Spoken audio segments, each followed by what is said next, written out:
Hello, everyone. Hello. No, hello. How are we doing today?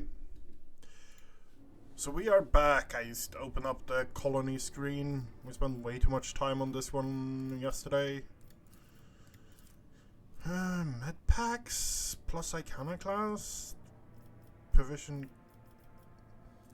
9 times people, more security, 20 plus Iconoclast. Hospitant removes toxin, burning, bleeding, fatigue, disturbed, perplexed, blinded, staggering, slowed, dampening, stunned, immobilized, cannot attack, psychomatic trauma, prone negative effects. Oh, it removes a lot. Didn't we already have something similar to that on another planet?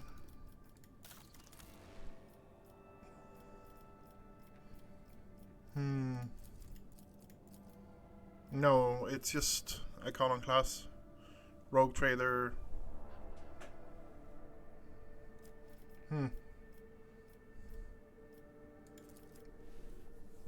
Loyalist Garb. Okay. Whenever the wearer attacks any target in a 5-cell radius around with a ranged weapon, whenever the wearers attacks any target within 5-cell radius around them with a ranged weapon, their attacks deal 10 plus armor penetration, more damage. Okay.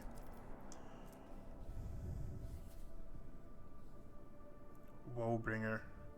This weapon has additional shove action that pushes the enemy away. If the enemy cannot be pushed, the wielder is pushed instead. Okay. Okay.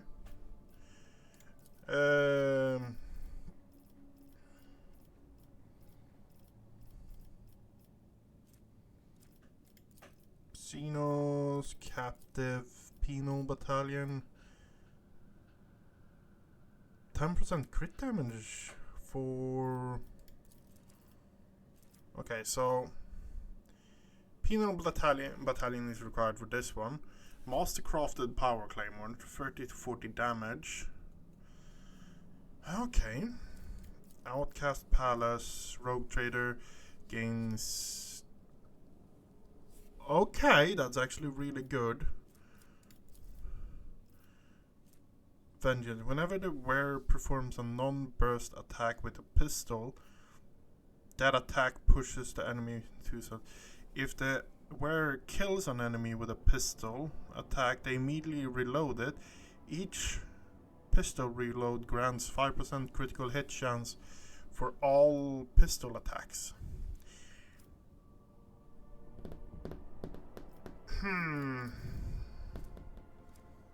But that requires Repentance of the Lost.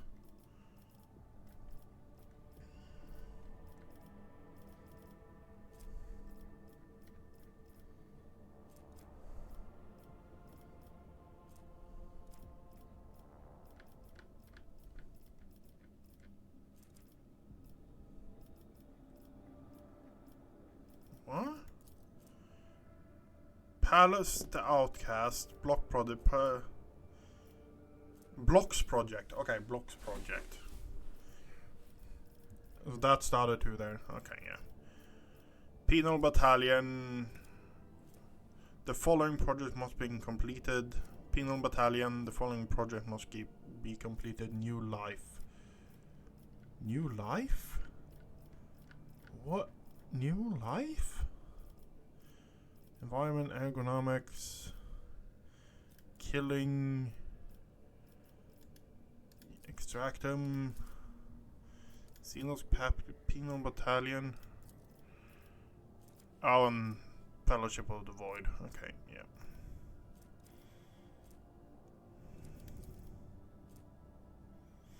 You have so many small, interesting little tidbits you can make builds around. That a second playthrough you have so much more knowledge about how and what to do to get some really good builds going.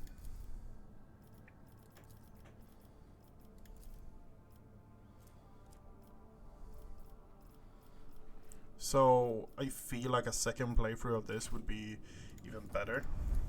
Okay, we need to actually do this though. Dirty Bureaucrat, Crucible, grant time damage for 2 turns and 20% temporary wound of the character uses their origin ability, okay, or hospital. Crucible, praise the muses. What the fuck is praise the muses?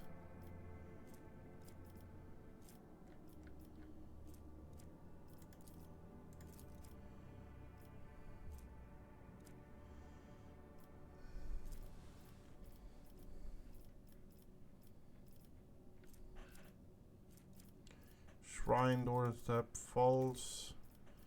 Missionaries. Gracious priest.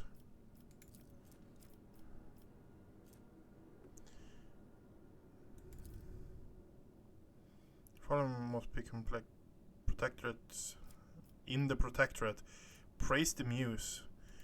Also, it's like several levels of like, I need to do that in a different place. As of now, Drex, good evening to you. I have no clue. We're looking at different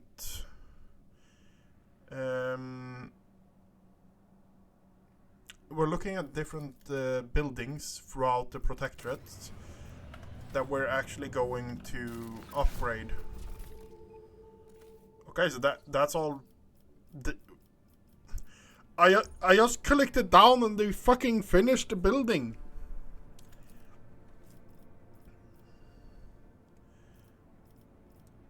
Okay. Blocks. Holy ammunition. Darius's 50k rep. Okay, so Holy Defenders really we can't really get because we need to have that one. That one, Orbital Shipyard. Sacred Comet. Okay. No, but it's going well. How are you doing then, Drex?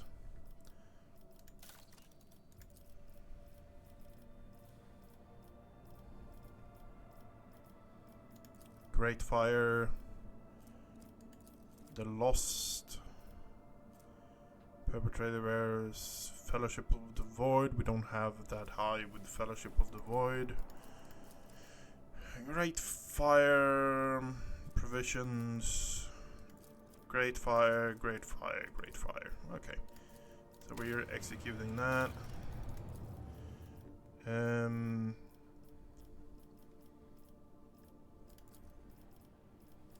Bastion. Missionaries. Missionaries in?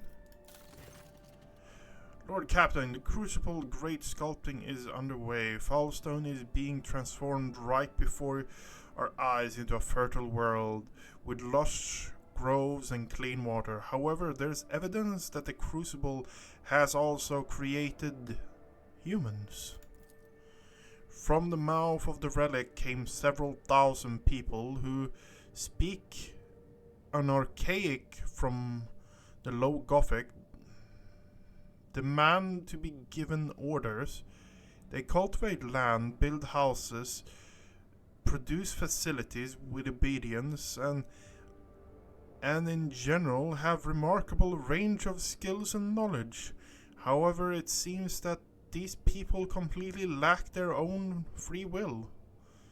And for this, the monks have named them Touched. The tech priests who served the Crucible came upon birthing vats building into the relic. The machine is constantly growing new Touched with them. There is a split among the believers, though many call them a miracle sent by the God Emperor himself and want to quickly put the touch to work. A part of the population is frightened by these soulless creatures, born from the ancient machine. They demand the planet's learned men intervene in the great sculpting and find a way to stop the production of the touched. Yin still a brothel upgrade one. Literally pleasure world plus Xenos intoxication. Here's the kicker. This run I'm doing right now is so-called Iconoclast. So it's not dogmatic. Dogmatic is, oh, the Emperor shall protect. The Emperor will burn everything that's unholy. Iconoclast is kind of the, I'm going to fucking roll with it. Best way for the surviving of everyone involved. I'm in. And then there's Heretic as well. I don't know what options Heretic has. All I know is you can get... It can become kind of dark when you play Heretic. That's all I know. I'm going to put the game on ice after I finish this playthrough. And pick it up and do a heretic or dogmatic playthrough. Because I have so much knowledge about what... The biggest thing is, it kind of dawned on me how to play the game, like, just a few sessions ago. I think I'm over, I can honestly check, but I'm over 100. I'm over 100. I'm at 102 hours currently in the game. And I know there's an act that I haven't touched yet. Yep.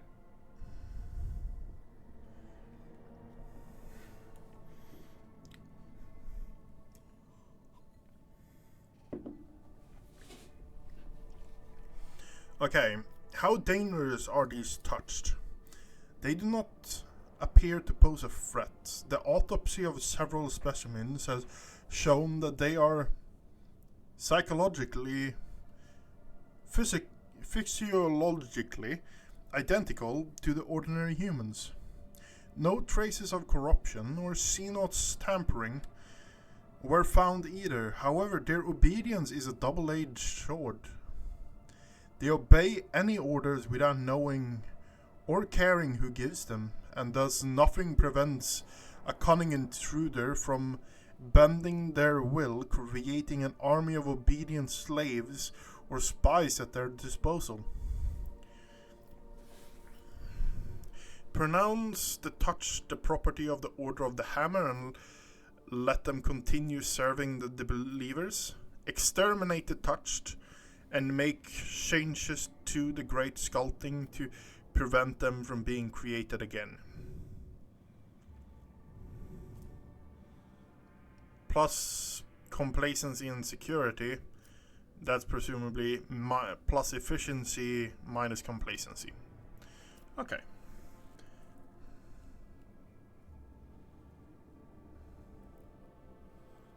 You do that. We need to sit down and play some as well. What think my officers and advisors? They were born by the relic of Saint Cognitus, which means they pleases the Emperor. We have to remind the people of it.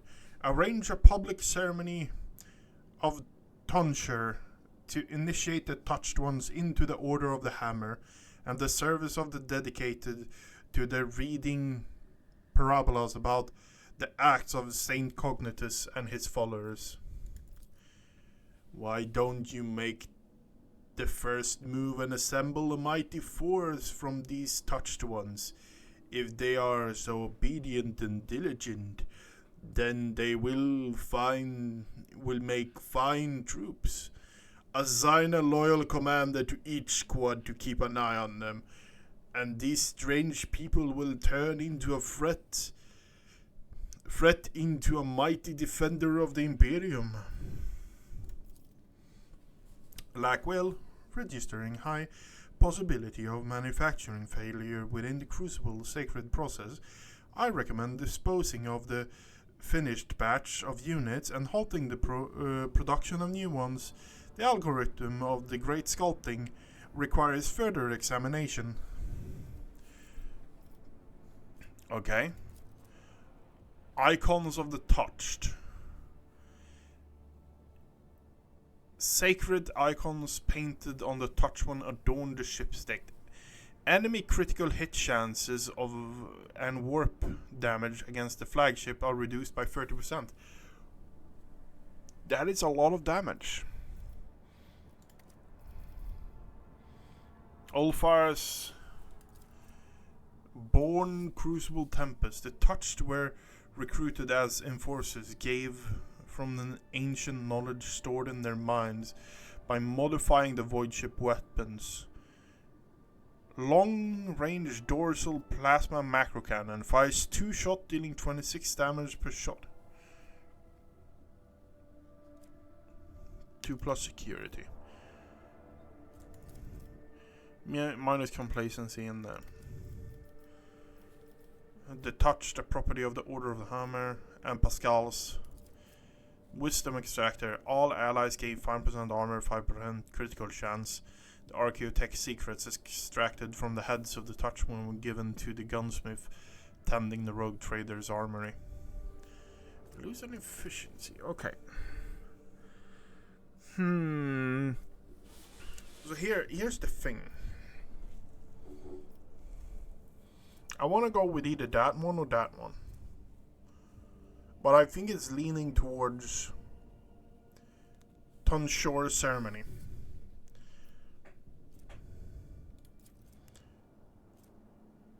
Because that one is really good. It feels like it's good overall. Yep. All the public ceremony and dedicated to Saint Cognitus. I will draft a detailed plan of the ceremony and hand it over to the Abbot.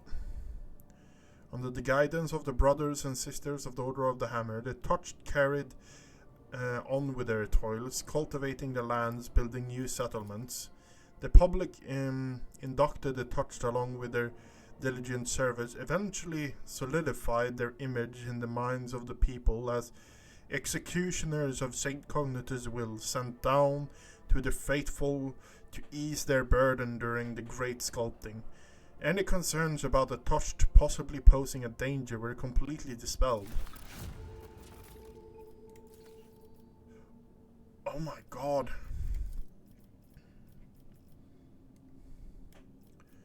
Sacred Comet or Reliquary. I'm not going to lie, the Reliquary is so tempting because of the Righteous Hammer. And it's a good stats on it as well.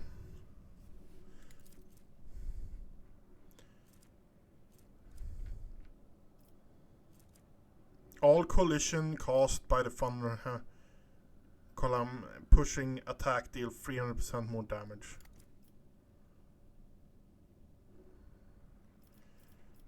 I kind of want to go for it. Holy Defender, coercion divided by 10, deflection. Hits. When the wearer hits a criminal enemy, the enemy gains profit factor, complacency.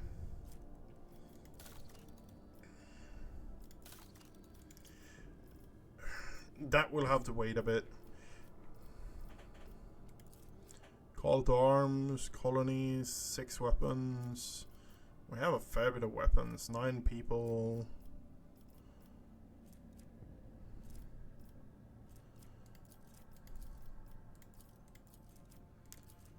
Prophet, Holy Prophet. Execute. Lair of the Void. We're up here. Diligent Cannoneers. Navy Whips.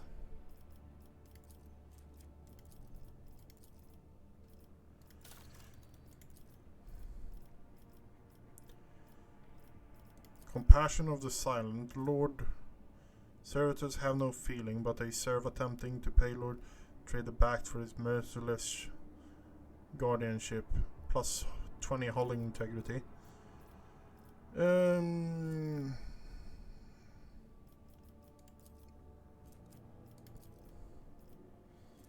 Eye of the Omnissiah. Plus efficiency for all 9 people. Profit factor. Holy munitions. Mechanical trade.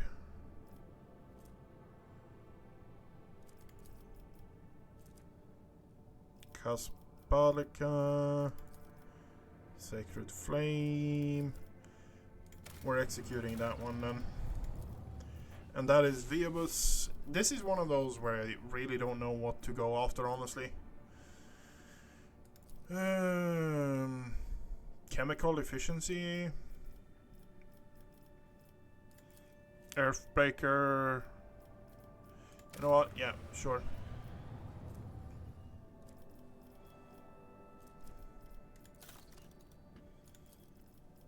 This is Dragonus again. Praise the Muse was shown to be one of the things we needed for one of the other things, yeah?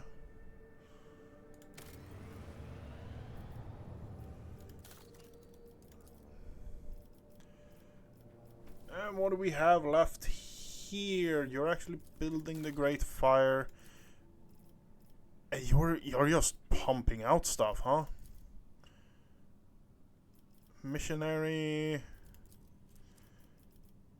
Shipyard. Flog. Oh, we need more phlogiston. But I don't think I want that. I want that one, I think. Yeah, I want this one. That's an achievement. Okay, good. Complete development. Lord Captain, the situation in Falsa requires your attention. One of the servants tasked with the Crucible maintenance has declared public that he has been liberated of all worldly concerns, and he is none other than the reincarnation of Saint Cognitus. There are some extremely questionable reports claiming that he has performed miracles supported by congregation gathering by preachers. He has asked your lordship permission to depart from Falstone with the Crucible in tow so that he may continue Saint Cognitus' works and use the relic to transform worlds, one true to the faith of the Imperium, into lush, splendorous gardens. Splendorous gardens.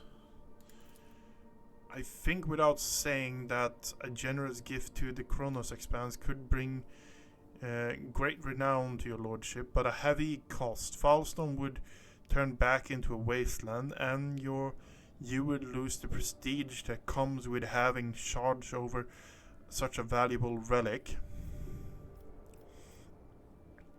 What do we know about this so-called Cognatius reincarnation? Tibor Hike, the technomat from Footfall. He now prefers to be called Brother Purevoice, an unremarkable commoner with no family, gaunt, unkempt, covered in scabs from working the Crucible. He became obsessed with it from the day it was discovered. He never left his maintenance port, never rested, barely ever slept, fasting and living off stimulants and condensed from the relic's cooling circuits. Then he started having revelations and eventually solved the truth. Or he went completely insane. His sermons are directed at commoners, appealing to them humanity and mercy. He often speaks about his former life as a saint, and many of these tales match known legend of Saint Cognitus.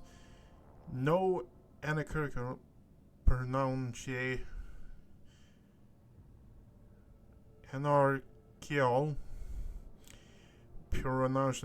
or radical deviation from the creed has been found in his word yet. Give him the Crucible. Let him use it to bring words into the Imperium's fold. He must be inducted in the Order of the Hammer forcibly if necessary. Consecrated weapon. Pure Prophet has blessed the void ship torpedoes. Okay. Make him undergo the trial of purity. Let him die to prove his holiness, and then at least he can stop troubling the people. Think on this Ostermium. Whenever the wearers suffer attack from demon or warp damage, they inflict 8 burning damage to all adjacent enemies. All burning effects inflicted on the wearer is double the damage if they psycho or demon. Okay. I wish to hear my advisors. I have an ample experience with saintly saviors like him in the past. Whatever great cause they proclaim as their mission, they genuinely naively believe that people really do need them. If you round up enough orphans or lepers who would trip over themselves to beg our prophet for salvation, he will soon forget about the crucible and his holy missions. I know a few guilds of professional beggars who could be delighted to offer their services. False prophets in the streets are a common occurrence. Their sermons breed turmoil, riots, and disobedience. The Inquisition recommends that such unstable agents be isolated and quietly removed. The archenemy lies to take on many guises, but the Emperor's miracles are 100-fold stronger. On more than a few occasions, he has bestowed epiphanies upon the faithful, even those of humblest origin. I myself bear the name of a poor orphan who was granted the miraculous powers by his grace. So give me time, and I will find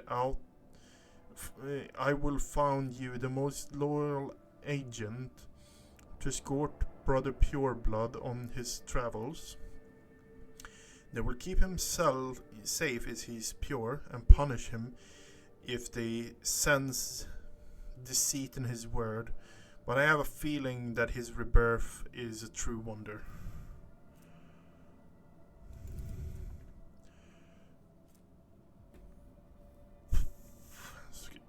On a successful hit, this weapon target must pass or become stunned, fails the attacks.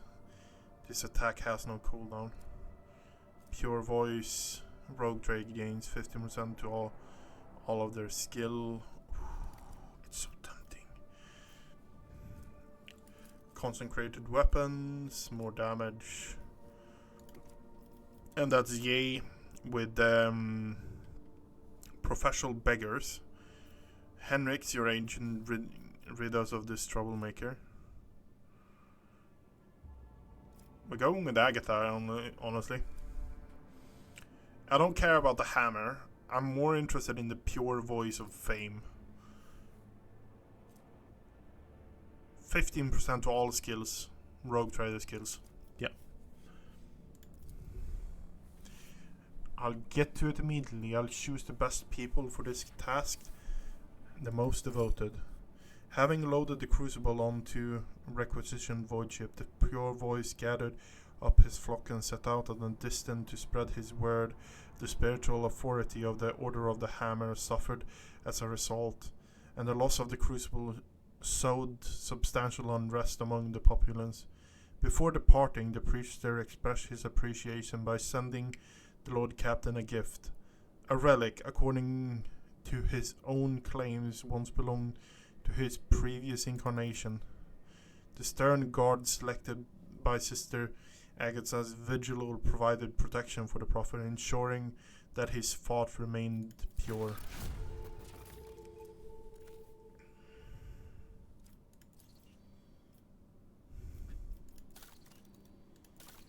Okay. Oh, fuck's sake. They're building it faster than I can finish the next event. Missionaries. You know what? We're going here now.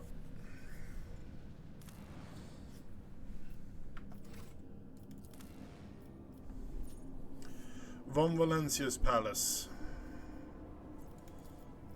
We need to build something. Doctor, national solid goods, profit, call to arms, pleasing the tired, efficiency, complacency, missionaries.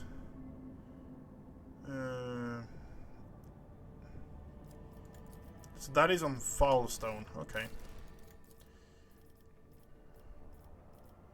Shrine missionaries.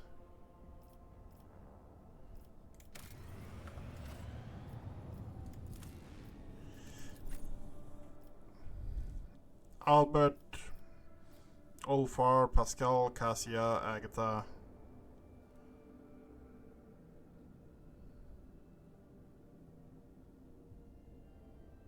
Yep. Let's go with this group.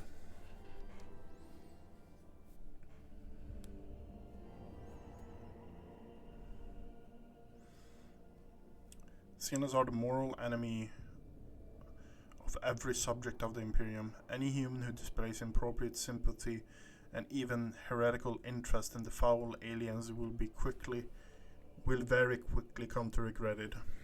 Except if you're a rogue trader or an inquisitor, then you're kind of left to whatever vices you have. Throne preserve us. What is happening here? Ladies and gentlemen, please stand aside. Governor Drivestem will take care of everything. This is ridiculous. Such a thing happening right in the Rogue Trader's Palace? Okay, now we have something going on here.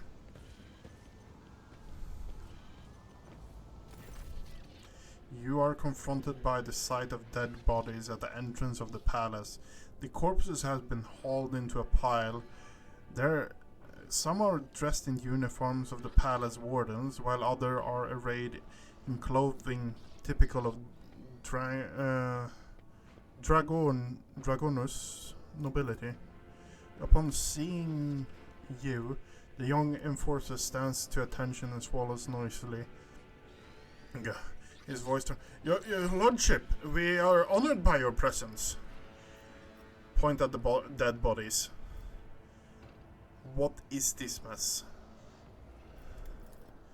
You see, your lordship, the people wanted to attack the second lieutenant of the palace guard, Elam Veit. Reporting shortly before you arrived, we averted assassination attempt on the Rogue Trader. This palace soldier detected intruders. We engaged them in combat, examined the assailants. Observation: there are rare high-functioning servitor specimens present among the expired units. Such specimens are traditionally bestowed upon the noble houses that are most loyal to the sacred fellowship of Adeptus Mechanicus. The augmatic of the deceased, no different from implants of ordinary people, where their intricate construction make it clear that the deceased were not ordinary humans. Albert frowns. As far as I know, House Gaprak have received such servitors from the Crimson Priesthood as a gift in the past, although this is my first time seeing one myself. Why is the governor not here to greet the Rogue Trader? I don't know, your lordship. Perhaps he... You can probably find him in the throne room, where the governor intends to put House Vesteren on trial. Where is the court chancellor, Clementine? I think she is with the rest of House Vesteren, detained in the throne room. That is his Governor Drivestem has gathered all of Dragon's mobility there to pronounce a guilty verdict against House.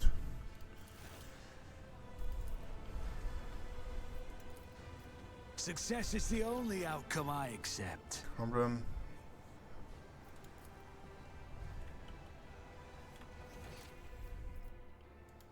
I always have a backup plan.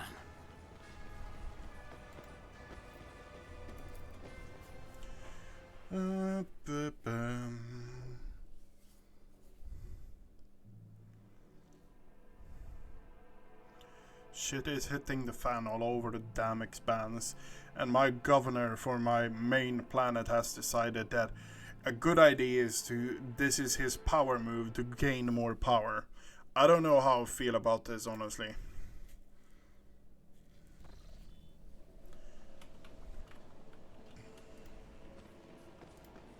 You do not have to hide the ashy shadows of loneliness behind swirls of bright colors, Ulfar. I respect your gift, Guide to the Soul Sea. But you should save your sorcery for someone else. Keep your wits about you. This place is empty now, right? Yeah.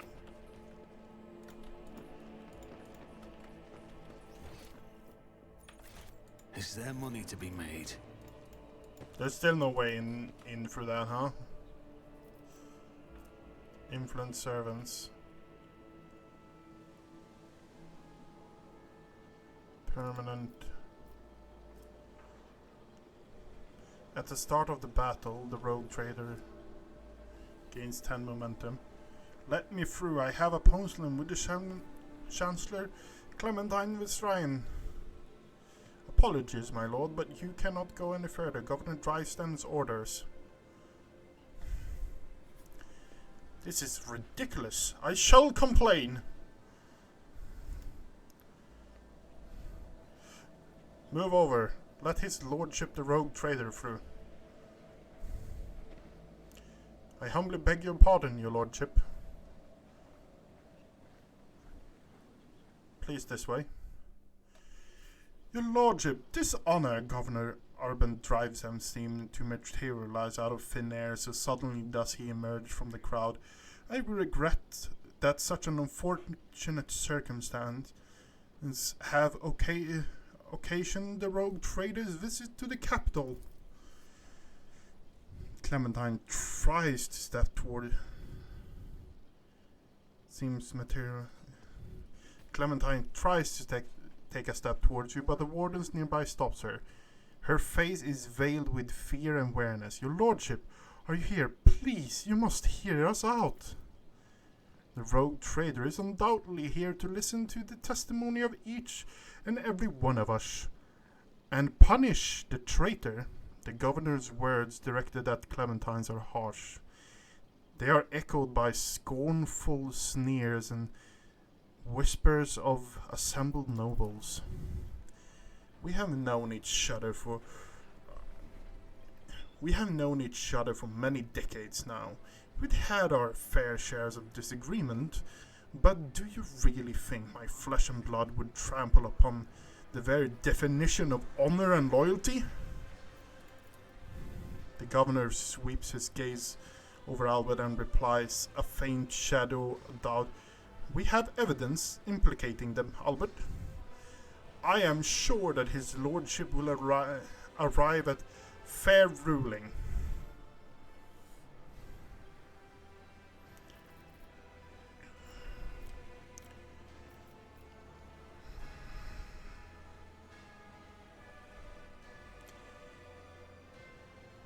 You alone are not enough to make me doubt the loyalty of House Visay.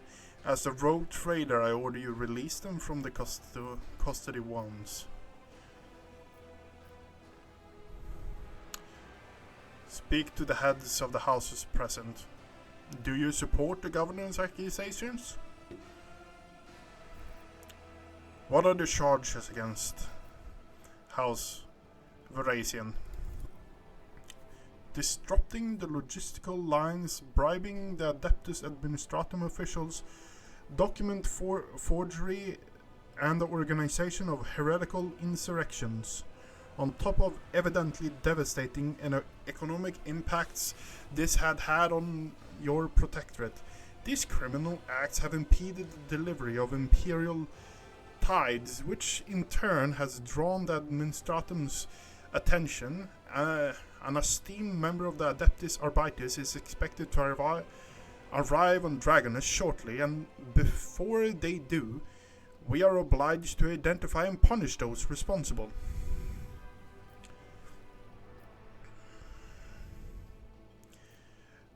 Clementine, I wish to hear your account. Your lordship, House Restrained, denies all charge against them. Glances at the governor with defiance. The last few months have indeed been trying for Dragonus, and we have done our best to remedy the situation. My family, every effort was focused on stabilizing the capital's logistics and economy, so much that we failed to notice a web of intrigue unfolding behind our backs. Why are there dead bodies at the entrance to my palace? Your lordship, I humbly beg pardon, Tristan bows again, trying to placate. You see, right before your arrival, the palace guard discovered a plot to assassinate you. Unfortunately, the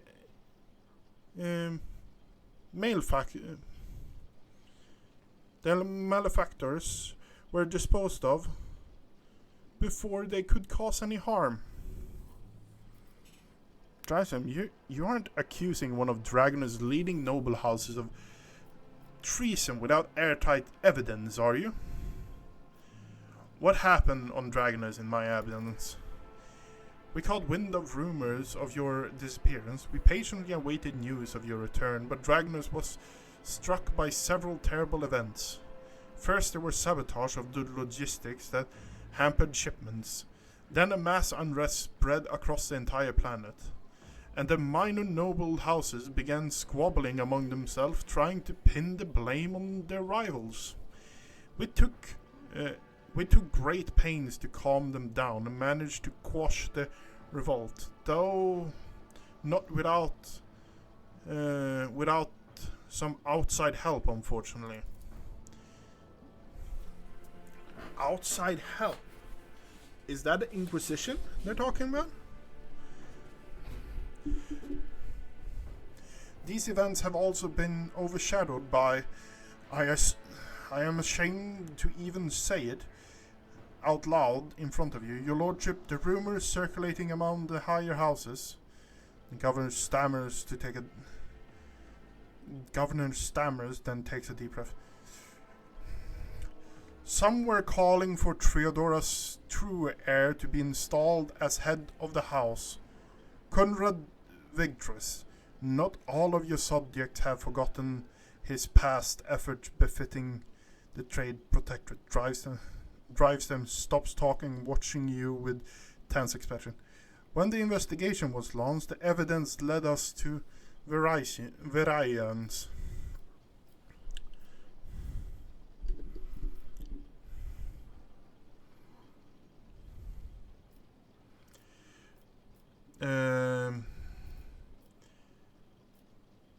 Drysdam, are you accusing one of Dragon's leading noble houses of treason without airtight evidence, are you?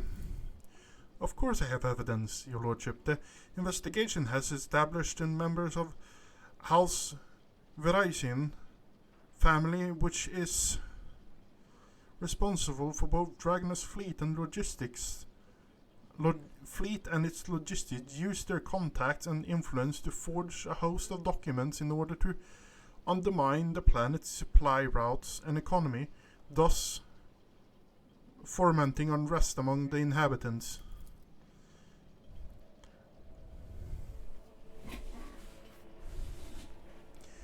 Allow me to introduce my son, Cornelius. The governor points at a lanky young man standing beside him. He bows, avoids meeting your eyes. Cornelius holds a prestigious position at the Administratum Palace, and it's thanks to him we have managed to identify the traces, the entire chain of forged document. The investigation led us to the perpetrators, who admitted to acting on the orders of members of House Verizon. I think I mispronounced that name every single time. It was they who were intended on spreading the ideas of restoring the titled rogue trader to its true heir. The young man is shrouded in mist grey, blue sickly shadows of fear fluttering around him. Shrouded in a mist of grey-blue, sickly shadows of fear are fluttering around him. Sabotaging logistic, riots, conspiracies. The cases appears to be flimsy. I wish to learn more before I make my final decision. Speak to the head presence. Do you support the governor's accusations? Aristocrats in attendance exchange a glance, the noble lords averting the gaze and the noble ladies hiding behind their fans, no one willing to be the first answer. Sourback. Over his many years of service, Governor Gravesend has earned Feodora's trust, and he holds high office for a reason. Sourback's tone is stern and imperious. On the behalf of Sourback, I support his accusations. Your Lordship, Governor Gravesend has always faithfully served the rogue trader House von Valencius and concerned himself with the future of rogue trader dynasties. So, House Gaprak thinks his charges against House Visan to be sound. The dogmatic hides Torin's emotion, but her voice sounds slightly timorous. I humbly ask you to allow me to make my family honest. The evidence provided by Governor is utterly false, and I cannot refute it, but I can say with confidence that no one from my family has ever tried to forge documents in the Adeptus Administratum, let alone undermine the economy of your capital.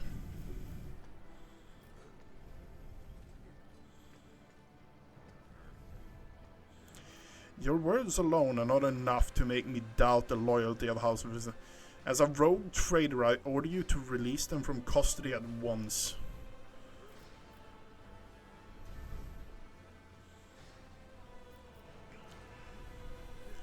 Okay, let's think through this.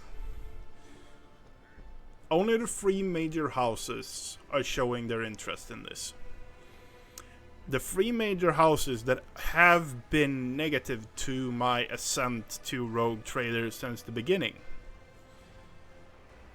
Drivestem and Sourback have been openly trying to depose me continuously. Varisians are the one family that have been loyal to me. I have Albert with me, and they are the ones that actually have contributed what we have seen the most.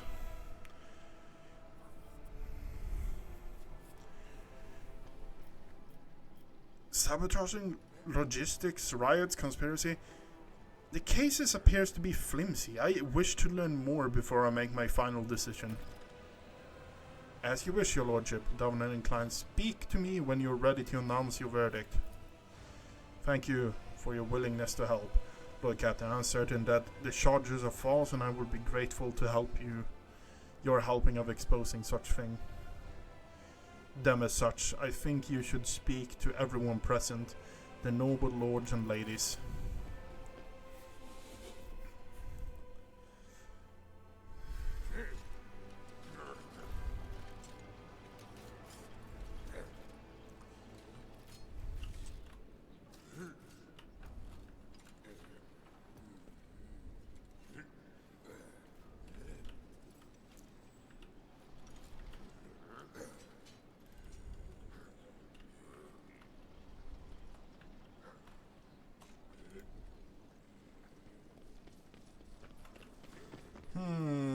Rise to the top, or get left in the Do dust. we have Achilles here?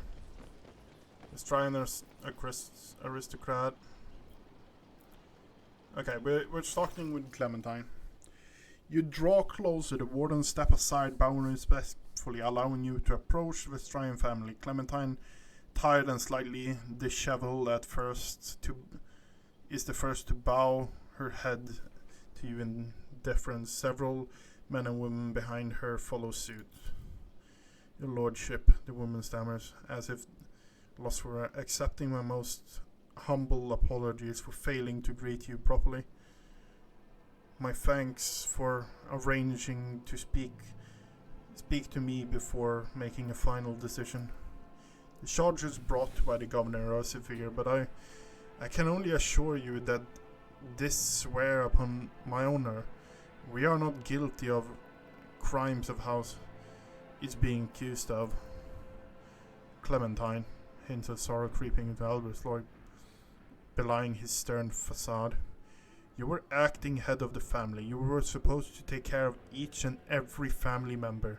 And now you're being accused of treason and collusion against a rogue trader? And the entire family is facing death. How could you let this happen? Are you truly guilty? Be honest, no lies will be tolerated.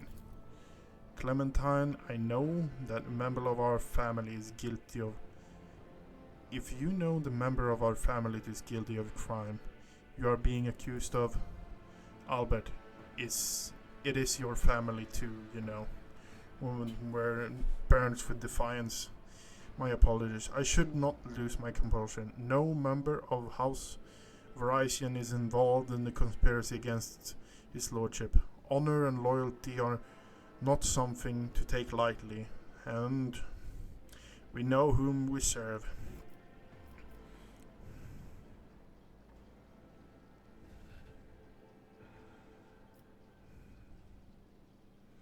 The attacks were high-functioning servitors. One closer look on the look closer to ordinary humans. Do you know anything about them?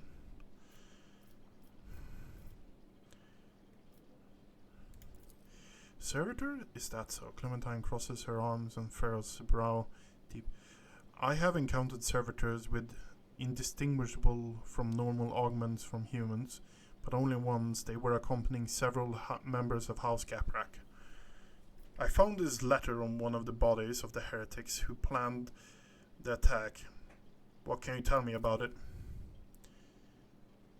Clementine reads the letter. The Vestrine behind her reads it over her shoulder. Your lordship, let us be frank. It would be foolish of me to try to orchestrate something like this, knowing how many wardens are patrolling your palace.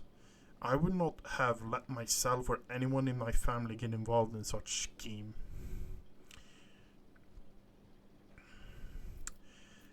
If you're not guilty, who is it? Who stands to gain the most from framing you?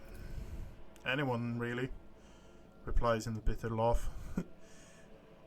The other houses consider us unworthy of our position, and many would jump at the chance to get rid of us and gain control over what once was our domain, the planet, fleet, and logistics, at the very least.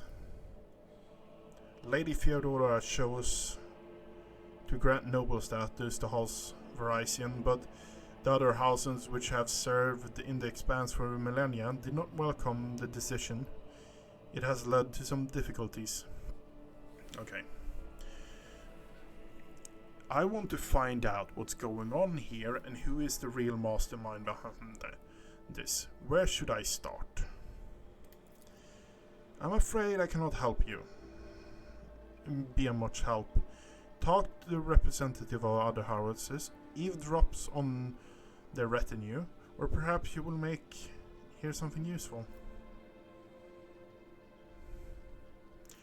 The governor claims you forged document in the administratum.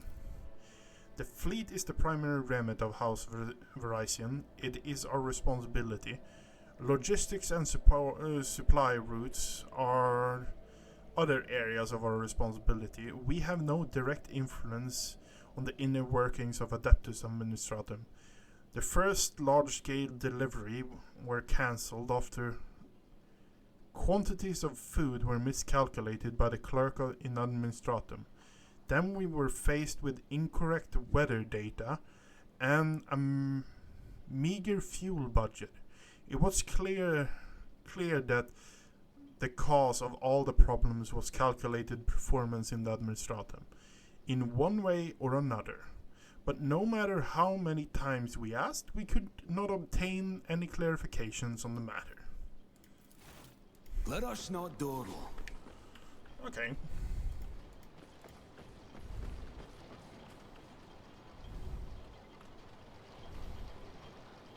Servants drives them.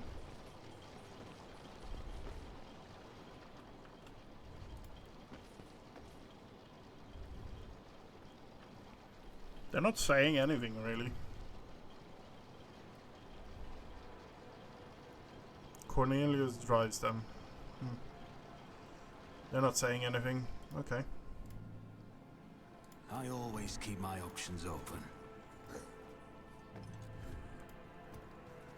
A quiet humming of the sermon was occasionally interrupting by clipping coming from somewhere in...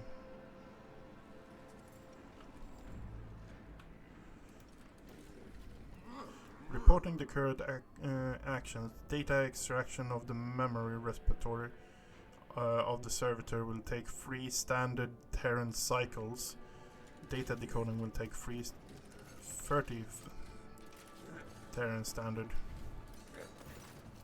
The lord and ladies, sumptuously dressed in colors of House Gaprak, are standing in the half circle around Torian and her son Vincent. Their bodies faces almost every member of the dynasty covered in large ornate cosmetics.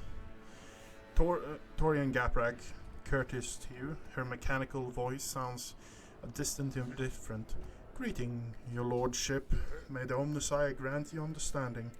With a click of her visor, or a swivel to the seneschal. Albert, I must be difficult for you to be here under these circumstances, with your house standing accused of such grave crimes. My lady Torina, it has yet to be found guilty of anything. That verdict is for the rogue trader to reach.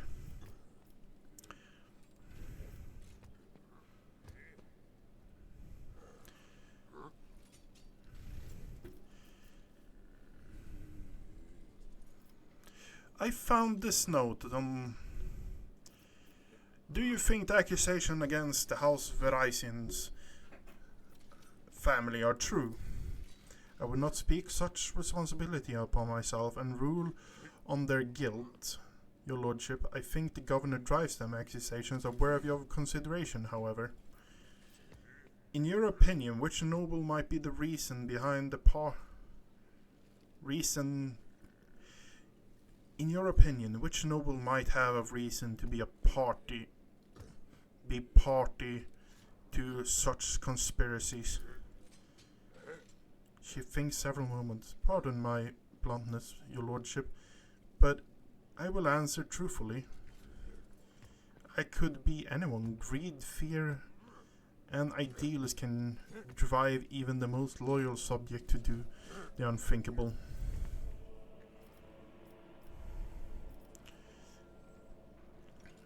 I examined the bodies of the assailants that were killed today. All of them were high-functioning servitors. Such servitors are only employed by your family, close to the Adeptus Mechanic. Isn't that so? It's impossible to read Toran's emotion in her heavily augmented face, but her sudden turn toward her family betrays her confusion and surprise. Perplexed, her whispers bounce from one of the family members to another. Impossible. We came here ourselves, without any servitors. We know nothing about this. Your lordship, thank for informing us of this. You're absolutely right. Our house has indeed been endowed with high-functioning servitors, a blessing those who were served by the Omnissiah, but today none of our house members were accompanied by them. I found this on one of the attackers' bodies, though. Officially high-functioning servitors are employed by my house, and my house alone. If such units were to attack Rogue Trader, the suspicion would instantly fall upon Gaprak. I assume that this is what Vestrians intended to happen, but they did not expect the servitors would have this letter on them.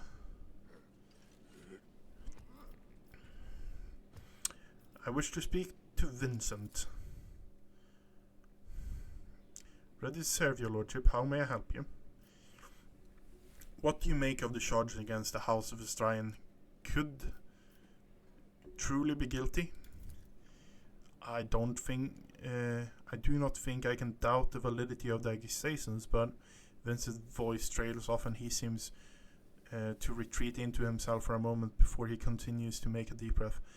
I'm also not sure that House Verisian had a reason to betray you, your lordship. I do not know of any instance where their loyalty to you and the Emperor was anything but unwavering.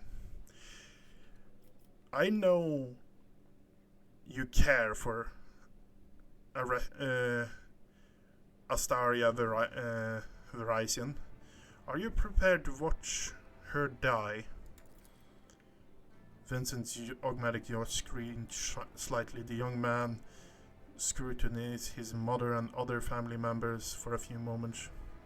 There is something you ought to know, your lordship. Today I noticed one of my family members to be in an odd, uncharacteristic mood.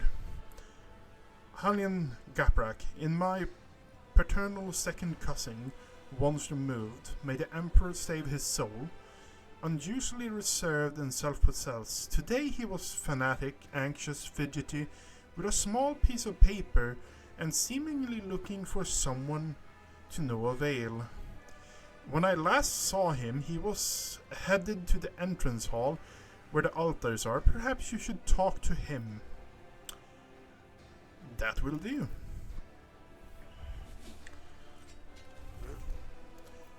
Shall take my leave.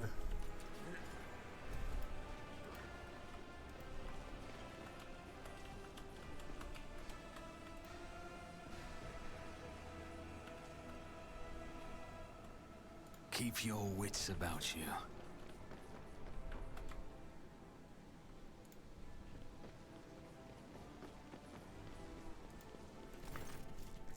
Finally, that man in the middle of years, kneeling in front of the altar, his palms folded in prayer, close to his face. The implant-free parts of his skin are sickly blue color. The nobleman does not react to your presence. He does not lift his head. He does not blink. He does not even breathe. Only when you draw closer you realize he's dead.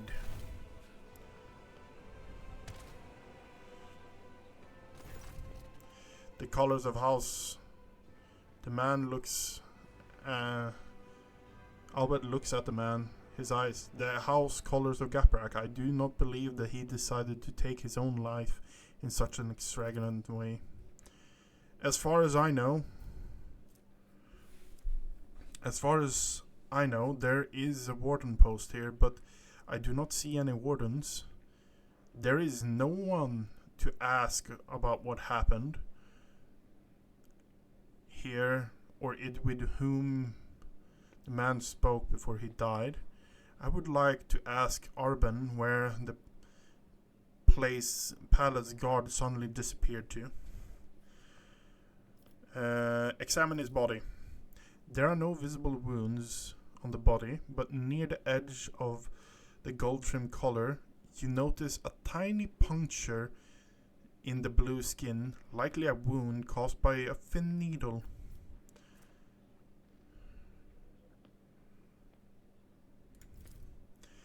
Death came from suddenly, ravaged his body with cramped spasms, preventing him from falling to the ground. Some rare poisons have such side effects. The effects victim suffocated slowly without being able to move or call for help. Search his pockets. Short note. You discovered a secret pocket in the lining of the dead man's luxurious jacket. You find a folded piece of paper hinged behind a handkerchief embroidered with the initials HG. Helen Gaprak. Look around. You are almost certain that the wardens are usually stationed nearby, but their post is empty. Where have they gone? this would have been an excellent question to put out to the Governor Drivestem. Okay. Aristocrats, noblewoman, warden.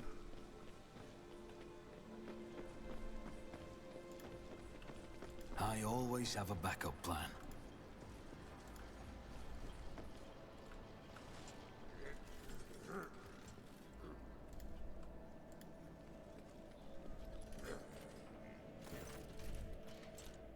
Continue. Greetings, Grant, on understanding. I discovered a dead body, a member of your house, right here in my palace. He died kneeling in prayer. Torian covers her mouth with her hands in a surprise and turned to her family, looking for someone. Hallen, it can't be.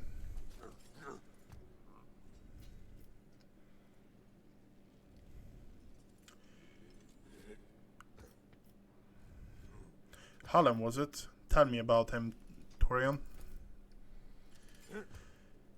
Hallen is one of the lower-ranking members of House Caprak. Despite his advanced age, he never held high office, but he was forever striving to better his position.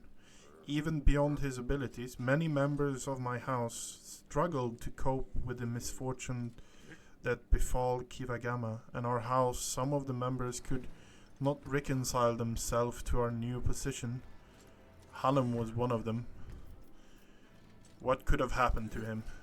Toria's visor ocular are fixed on the floor, her fingers restlessly clenching the fabric of her dress. Torian, the time to keep silence is gone. The future of Von Valencia's trade dynasty and your house are both at stake now. We lost Kivagama, a truly devastating blow to every member of House Caprak. I lost all hope for the future, and my kin lost their sense of purpose. We needed time to recover and chart a new course for ourselves. We were, and still are, more than capable of doing that, but I will not deny it. The other houses have offered us their assistance for their own self-serving ends. Perhaps Hallen decided to take them up on one of their offers behind my back. Seneschal bows ever so slightly and speaks quietly so that only you can hear him. Lord Captain, the Gapraks, all or perhaps only some of them, are definitely involved, but I suspect that they were not behind the plot against you. Hallen Gaprak could be nothing more than a puppet in the hands of deft puppet master, where we must expose whoever that is if we are to prevent the pestilence of heresy from spreading any further. What do you suggest we do? We interrogate the heads of Drivestem and Sourback houses. One of them has been pulling the strings here.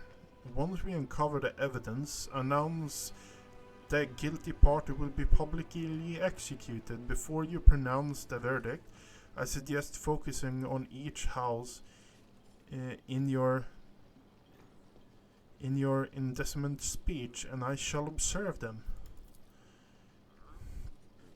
I have known those people far longer than you have. I know all their gestures, habit, behavioral quirks. I'm sure that I will be able to determine which of them was responsible for the riot based on their behavior.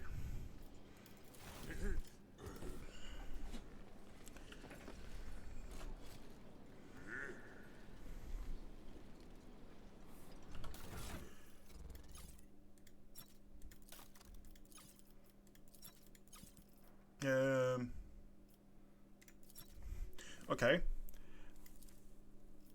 Info. A letter soaked in blood. Only portion of the text is readable. Airful, discreet. Keep away from the lord and ladies. You must look like a noble to be servants Servants and warden, do not engage in conversation with anyone. You are tasked with avoiding exposing yourself ahead of time and let the Vestrians get away while the wardens are busy guarding the rogue trader.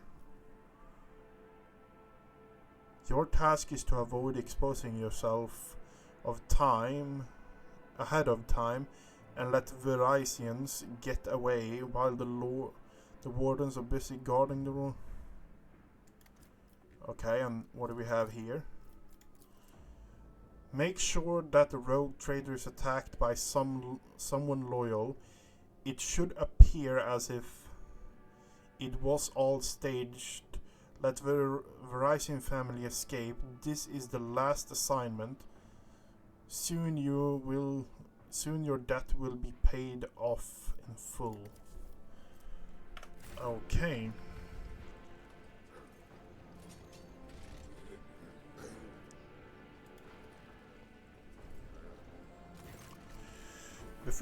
Before bowing, Sarbak scrutinizes you with a bitter, judgmental look. Your lordship? Heteka Sarbak looks like a younger copy of his father, stands at a slight distance close to his mother. An expensive yet understated dress serves to highlight the dazzling beauty of Marcorius' wife, Regina Sarbak.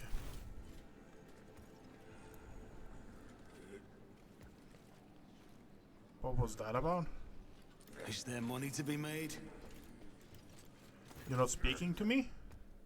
Remember House Sarbak, led by Mercurius, all bear striking resemblance to one another. With a slender build and stern look, they bow to you almost in unison.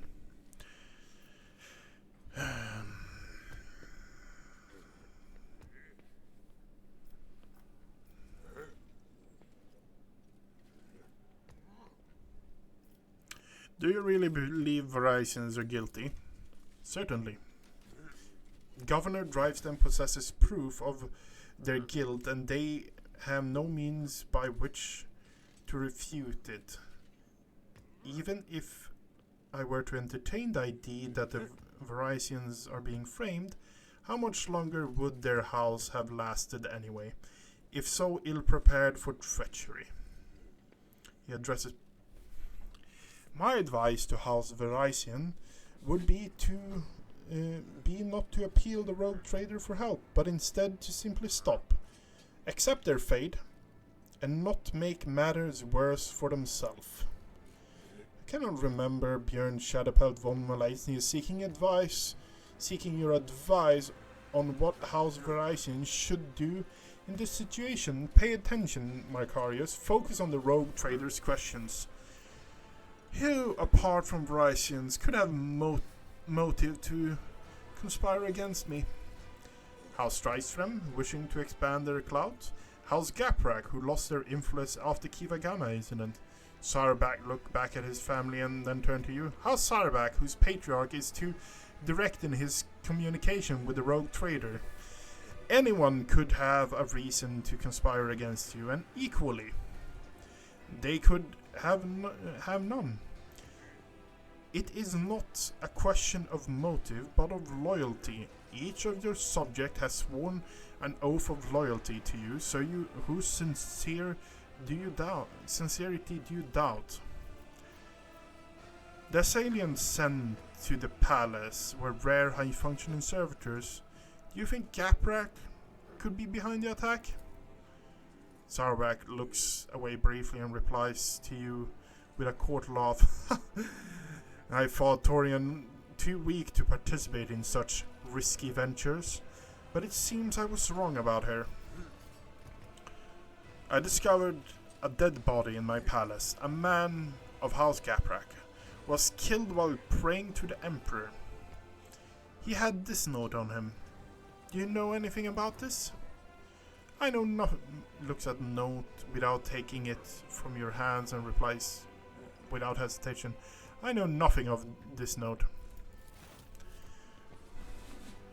Okay, it is Drivestem now.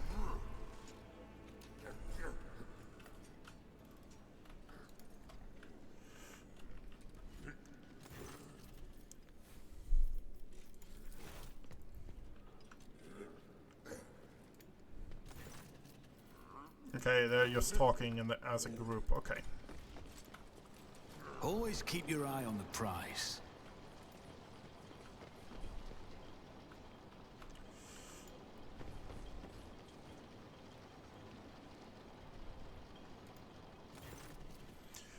Governor Drystem is surrounded by his retinue, who are all dressed in expensive gowns and finery. The match color scheme of their outfits are striking physical resemblance among them suggests that they all came from one family. Lordship, thank you for giving this case your undivided attention.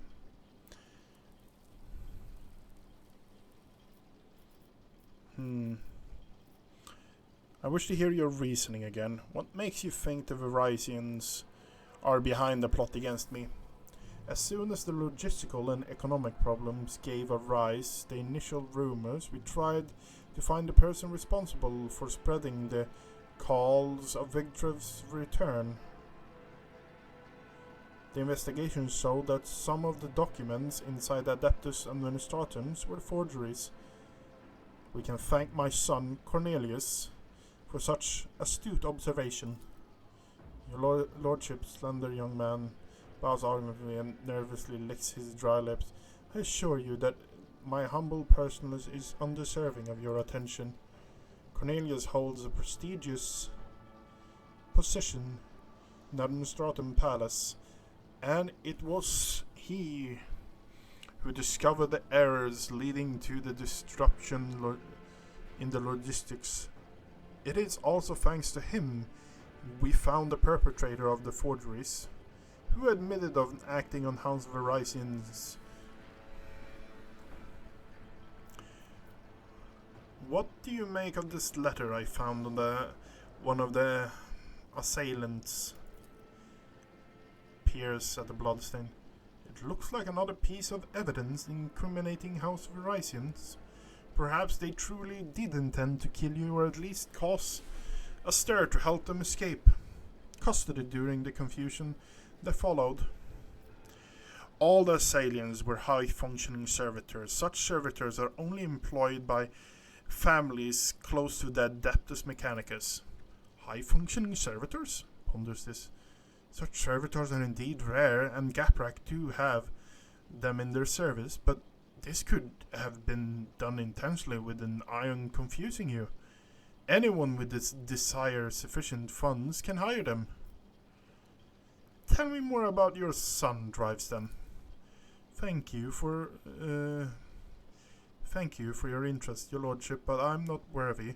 The governor's son's bow stands still as he nervously stares down at the floor. Son, show due respect. Forgive him, your lordship. This is the first time he had the honor of attracting attention of a rogue trader. Tell me more about your job, Cornelius. What do you do? I manage the documents and records related to the economy of Dragonus. You probably know how scrupulous the workers of Adeptus Administratum are. I'm afraid that more detailed explained of my duties would mirror the administrative process of the Administratum. Too long and overly detailed. Tries to look you in the eye, but it's clearly hard for him. How did you manage to find these forged documents in the bureaucratic hell that is the Administratum? When compiling reports of the last cycle chain, I noticed inaccuracies and discrepancies in figures. With the help of other clerks, I managed to find several other documents. Swallows. Comprehensive data analysis has shown that discrepancies were caused by intentional tampering with data, thus leading to logistical problems that were practically unsolvable.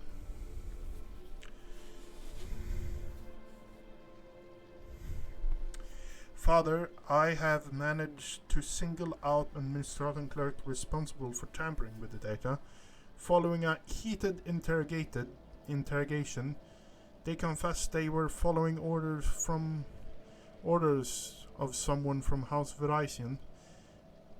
Everything was supposed to look as though they were the ones suffering losses and the logistical and economic problems. But does House Verizon have access to Adept Administratum?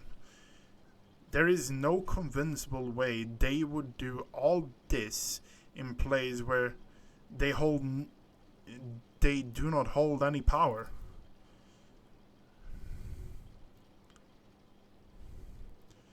Before replying, the governor's son nervously adjusts his expensive frock coat. I think the right amount of money can open any door. Cornelius, what is the true reason for your nervousness? The young man's pupils suddenly dilate. He stands attention and replies, This is the first time I've spoken face to face with a rogue trader.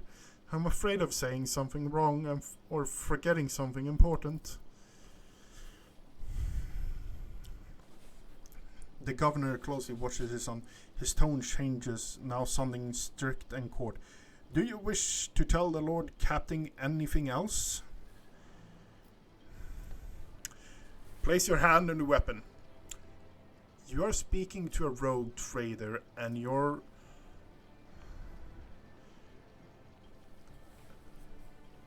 speaking to a rogue trader, and my patience is running out.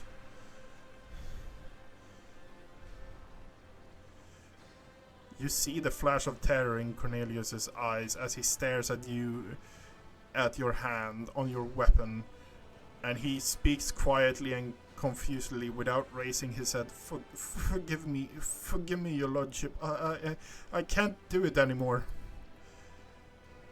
This is all. This lie has gone far enough, and I can no longer control it. The truth is, it is that the logistical problems were caused by a single error in the numbers. My mistake. What? Urban genuinely looked shocked and enraged. When I discovered my mistake, it was impossible to restore the supply lines. Then I was approached by someone who said they were a friend. They did not give me their name and I never saw their face. They promised to fix the problems. All I had to do was pretend that the Verizons were responsible for the mistake. As for the rest of the evidence, they promised to arrange it all, and Cornelius is suffocating with fear, unable to speak. Governor Urban drives them. Urban curls his fist and knuckles turning white. What have you done? How could you? Your lordship? He suddenly turns to you as if trying to shield his son. This is my fault. I trusted my son and I failed you. In doing so, have mercy. I beg of you, have mercy. And you call my family's honor in question, Arbent. Nevertheless, I harbor no desire to kick a man when he's down. Lord Captain, confessions you have obtained means that House Verizons can now be clear of all charges.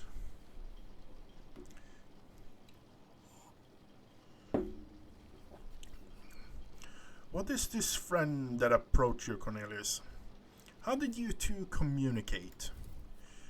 By letter. I received one out of the blue one day. I was unassigned, but the person writing already knew my horrendous calculations. They offered to help me cover up my misdeed, and in return, I would name the Verizons as the one who had sabotaged the supply lines. All I had to do was to gather together some documents and report that there were lists in the letters that kept my mouth shut. They were listed in the letter in one of the letters that and keep my mouth shut.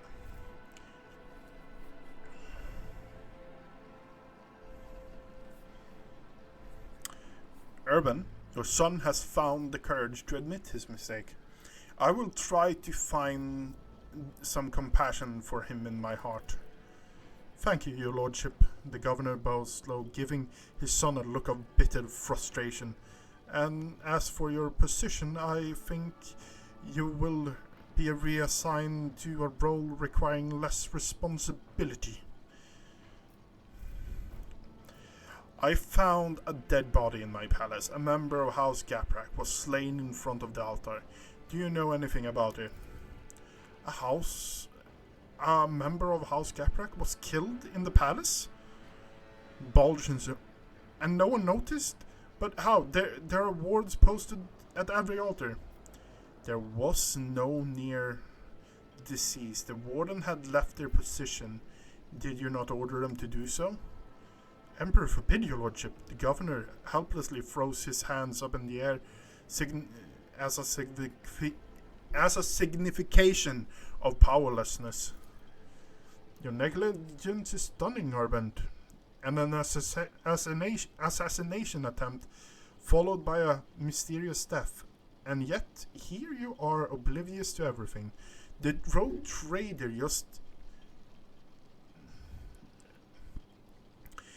trader can justly accuse you of allowing a noble to be killed in the palace and failing even to notice it.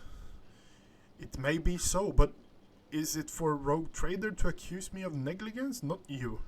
Your lordship. Accept my deepest apologies for my imprudence. Nothing matters more to me than my honor. I shall send my servants to deal with it immediately.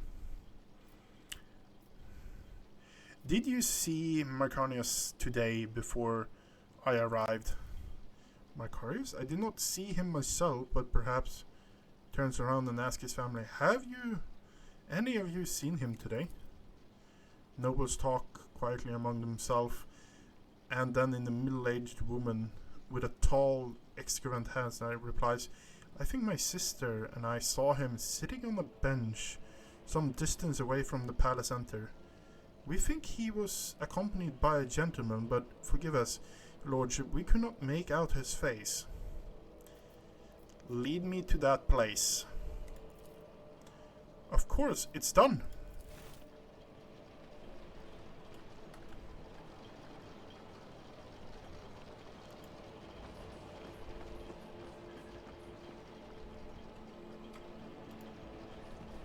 This is intriguing. I saw Lord Sarbak with honor assisting you. I always get the job done. House Sarbak usually serves this wine. Rise to the top or get left in the dust. Recognize the bouquet.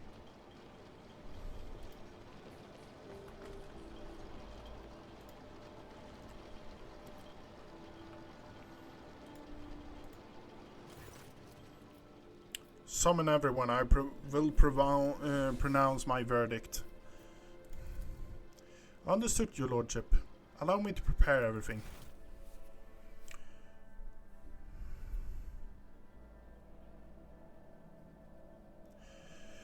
The charges brought by Governor Drivestem were fabricated. House Verizon has nothing to do with the orchestration of riots or plotting against the rogue trader.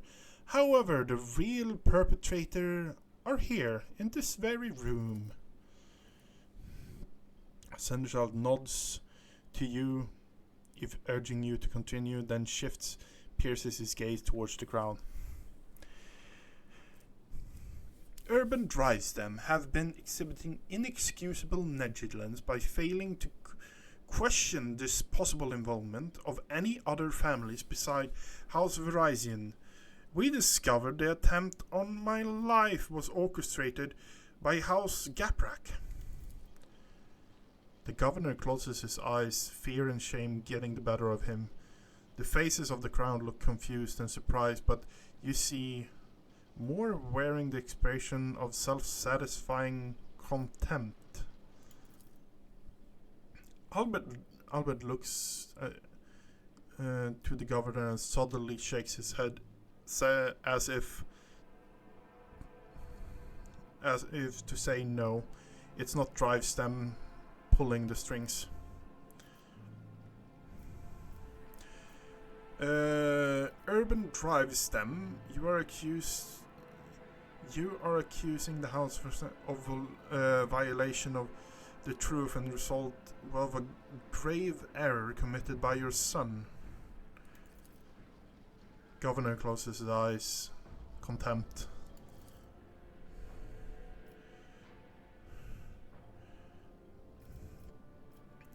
Toria Gaprak, a member of your family, orchestrated an assassination attempt against me here in my own palace, and though he's already been found dead, his act is reason enough to forever brand your house traitors. Mock whispers creep through the crowd. Torian is trembling faintly. She still does not raise her head, perhaps out of fear of meeting her fate face to face. Visibly conveys a message. Torian Gaprak is guilty only of her own poor judgment. Marcarius Sauer has overtly contempt towards me is reason enough to implicate you in the conspiracy. I know how Cyberpack offered their help to Gaprak, and the late Helen Gaprak seems to have accepted the offer. I suspect you are responsible for their death as well. Cyberpack furrows his brow and slightly cocks his head. He averts his gaze for the first time, as if trying to remember or make sense of something. You noticed some restless movement behind him. Albert narrows his eyes, scrutinizing Marcarius Sauerback and his retinue standing behind him. His sharp eyes lit up when he catches a sight of something important and hidden in the crown. The seneschal looks at you and nods, as if to say, "The puppeteer has given himself away. Pronounce your verdict." Marcarius Sauerback has overtly contempt towards me is reason enough to implicate you in the conspiracy. The crowd remains anxious, gazes darting back and forth. Marcarius Sauerback brow raises higher, and you notice his jaw is working nervously. His retinue. A disappointing sign tells you it could be Sauerback, but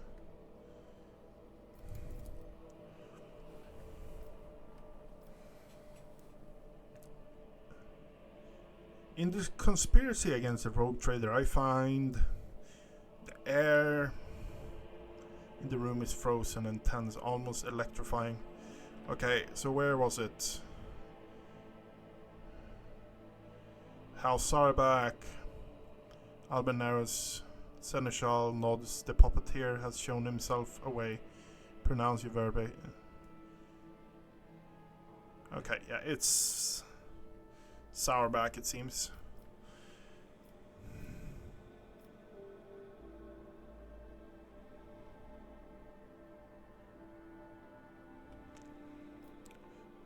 House Sauerback guilty, Seneschal? You may take it from here.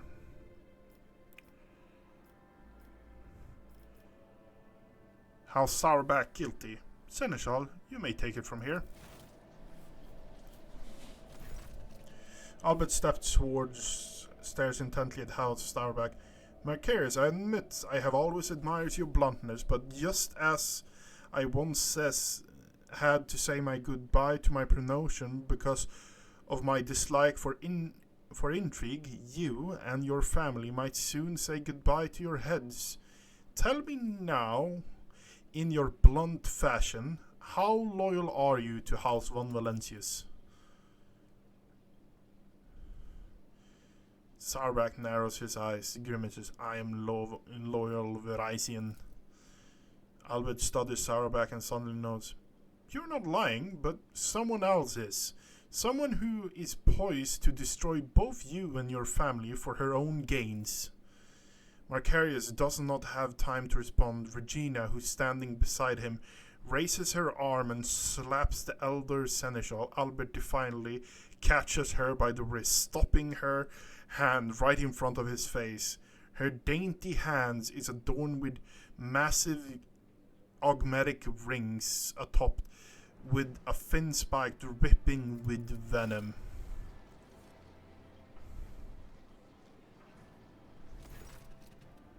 Sarek shifts confused gaze from his wife to Albert, then right back. His stiff arrogance vanishes from his posture. Rena, you... Mother! Upon realizing what happened, Hector recoils from his mother. Marcarius, your blood makes you an open book. When I talked about helping the Gapraks, you had no idea what I was referring to. Your wife, on the other hand, her eyes started shifting like you would not believe. Regina Sarback, you are a lone betrayed a rogue trader. Jeopardize the prosperity of the Von Valencia's trade dynasty, and you alone are responsible for your unmasking. Who aided you? There is no way you managed to do this all on your own. Of course I didn't. I have too many helpers to list them all. But rest assured, there are plenty of them, just as there are plenty of people who followed Master Vigdrovis. My death will not change anything. The true rogue trader will come and take his rightful place when the time is right. Why did you kill Helen Gaprak? Helen was a good agent, but he was also a coward. He came to me just before the formidable rogue trader arrived. He was ready to confess everything. I suggested that he plead for the God Emperor's forgiveness first, and he didn't grant him mercy, did he not? And he did grant him mercy, did he not? Regina, why would you do this? Like a spike on her ring, Regina's words are dripping with poison rage. Because Dragonus is serving an impostor. The true heir of the Protectorate bears a different name, Conrad. When Conrad appeared on Dragonus, he paid me a visit, opened my eyes to the truth of the situation. Theodora was killed by the one whom she had unwarily taken under her wing. Marcarius is too narrow-minded to even consider opposing the rogue trader, even an illegitimate one. So I had to wait for the right moment, and then the disappearance of the Lord Captain could have not come at a better time. It was quite simple to trigger a chain of events on Dragonus so the people remembered Vodri's past service. It seems that of your subject do not actually consider you a worthy successor. Why the Verizons? Because when stripped of the Seneschal's protection, this house is the weakest one of all on Dragonus, and they are also particularly disliked by the governor's family. All I would have... it would have been easy to bury Verizons under accusations of heresy. Albert, sentence has been carried out. Finish it. Does the rogue trader condemn only the rotten apple or the entire family? I will not exterminate a whole entire noble line that is loyal to me just because one traitor. In case of Regina Sarabak, shall my subjects to intense interrogation followed by execution. Okay. I have a hole in my fucking hand. You can't see that.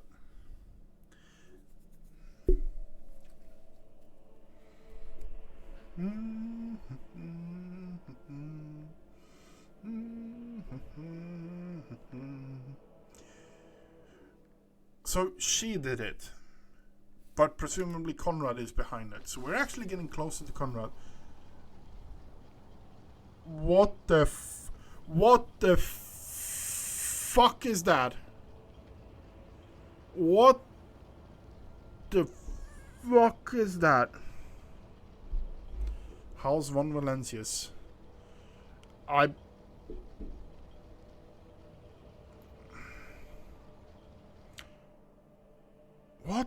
What? What?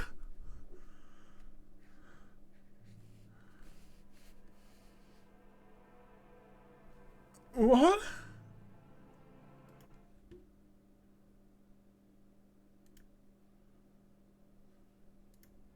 What the fuck was that? I don't... what?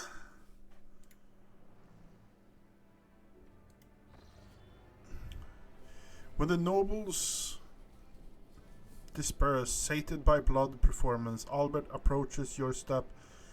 His firm step. Lord Captain, you have my thanks. Rogue traders should not waste time on matters of his servants and trustees can resolve.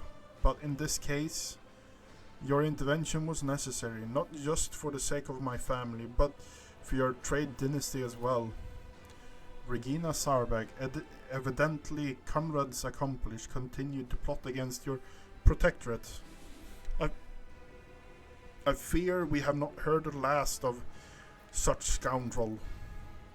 Thanks to you, Lord Captain, House Verizon is saved, and although it came close to being wiped out as a result of a scheming without the imprudence within, Albert pauses for a moment and staring off into the distance. Sometimes I think about how much I could teach them.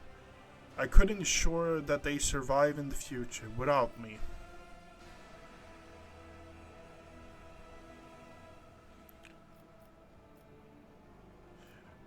You and your family must be prepared for the next time something like this happens.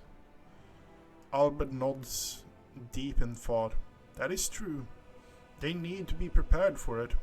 And I want to believe that they will be able to take care of themselves. I need time to reflect upon what happened and the role I played in it. I think I will be ready to resume my conversation later when we are back aboard the ship. Albert bows to you deferently and turns away, lost in thought.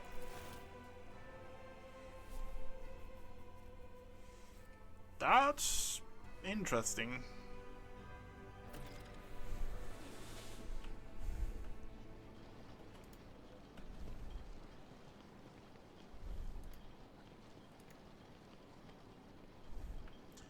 Lack of the service in the world has led to the nobles becoming extremely. Today alone I overheard 3 statements. If I so wanted, I could turn charges of heresy.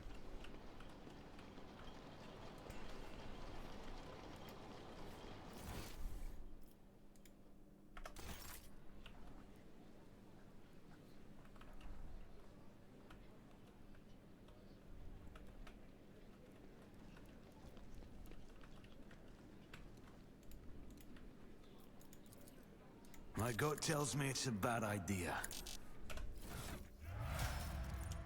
Oh my god, hospital and kits.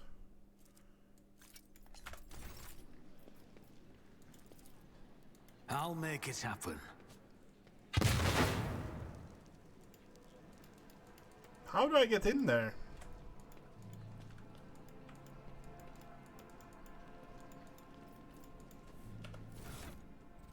Do I have some cracks? Yes.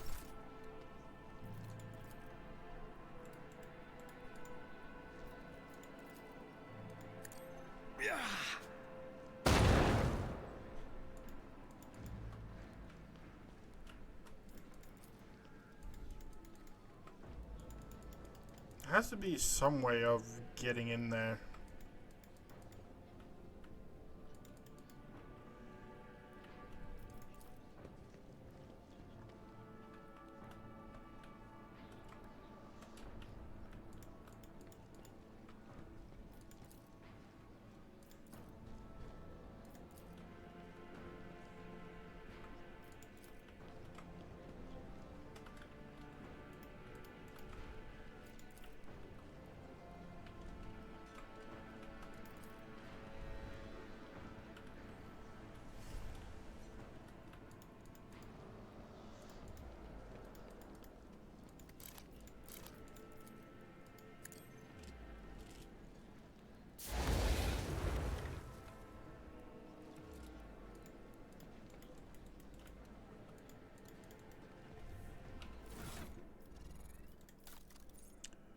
My question is there no way to actually get in there?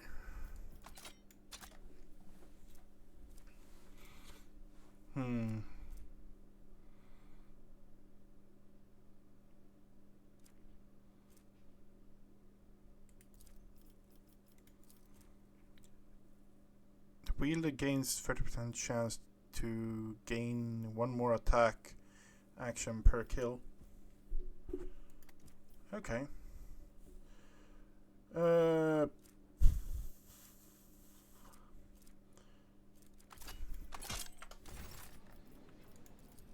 Who, if not me?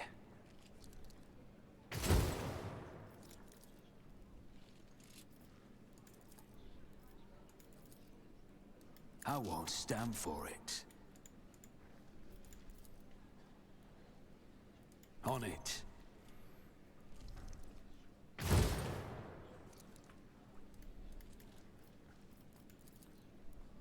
It's as good as done.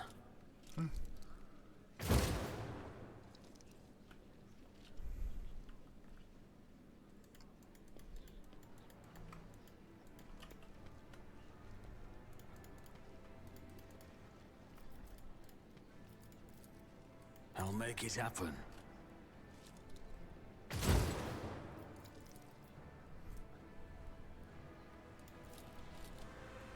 I'll see to it personally.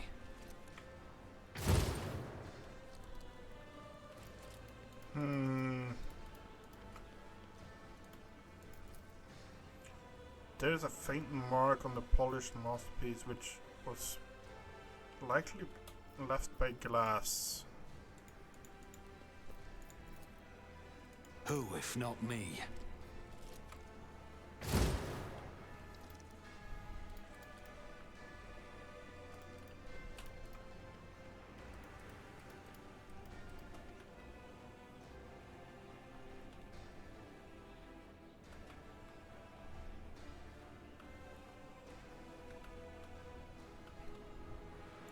So there is something in there, but how do I actually get in there is the question.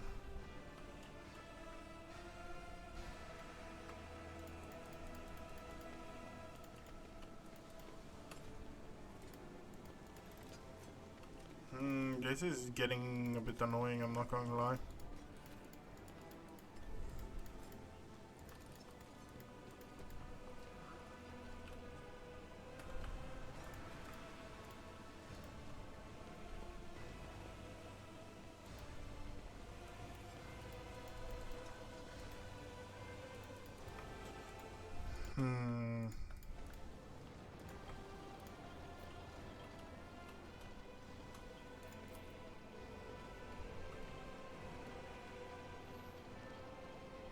Gift from Gaprak to Hans Valencius.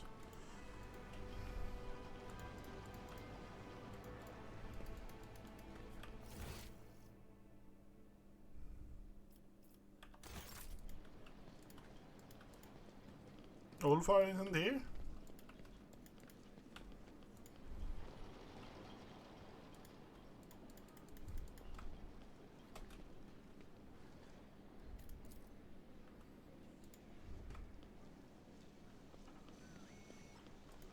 Pascal, is he saying something? Nope. Okay. That is mildly infuriating.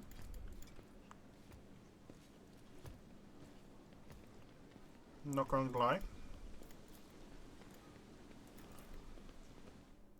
Let's head outside. There are a few things that bothers me. I can't get into that room. That's one of them. I am currently at the stage where I kind of used all my navigated points. I can't really go to some of the places that I want to go.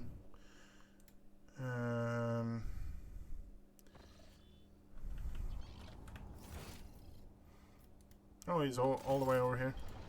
Let's see what he has to say. I don't think there's any new things here for us to see or anything in that matter. I want to see what Ulfar says anyway. A good void Drekar and Respectful crew. You cannot compare it to Wolf's ship. Okay, so he wants to go home, pretty much. That's all I'm getting.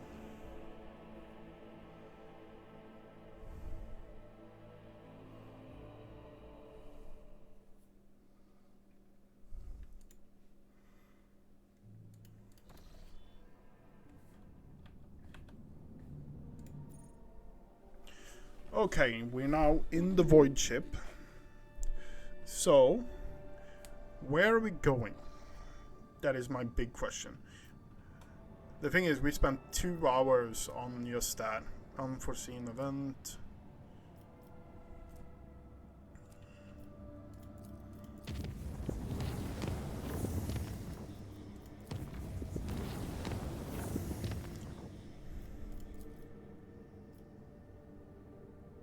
It's deadly. Let's fucking do it. Going in the anus. Yet another watch aboard the Voyager has come to an end. The Lord Captain, having given the final orders of the day, retires to his chamber. Some divine rest, however. The rogue trader's slumber was disturbed by a horrific nightmarish plaguing his mind. The fate wrenched his lord out of the clutches, seeing agonizing working, only for him to witness the nightmarish seeping through the flimsy membrane of the Galafield and taking physical shape on the ship's sanctum. To battle! I kinda estimated that would be happening, but hey. Are we alone? Or do we have some people with us? That is my big question.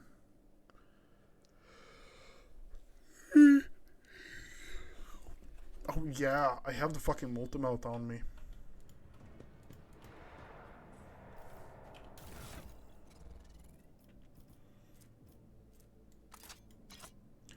We're going to roll with that guy.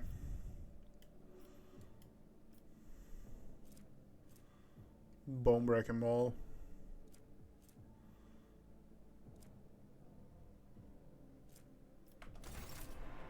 I will exterminate every last one of you. Brace yourself.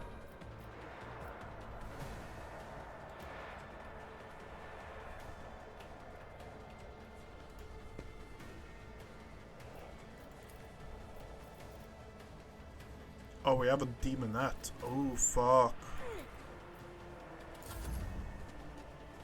Possessed Technomat.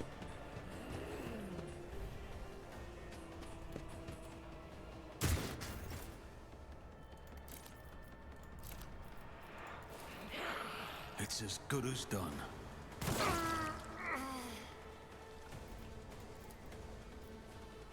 I'll see to it personally.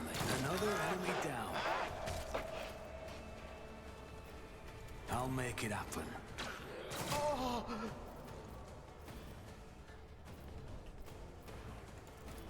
I'll see to it personally. Demonettes.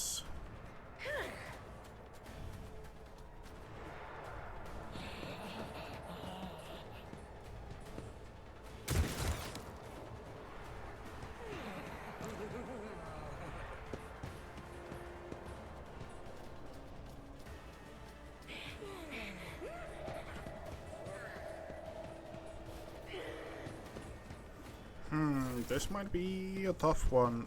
Oh! Well, don't mind if I do. Well, hello, Albert. I've seen worse battles than this in my time. Victory is imminent.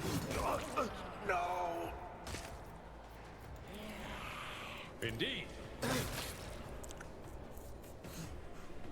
Albert's entrance. 3 people killed already.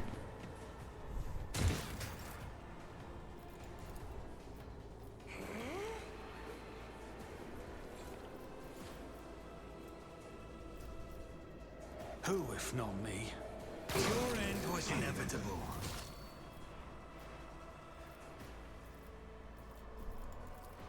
It's as good as done. Another enemy down. I'll see to it personally. On it.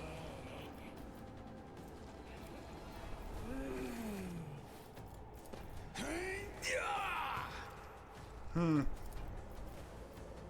should feel honored to witness this.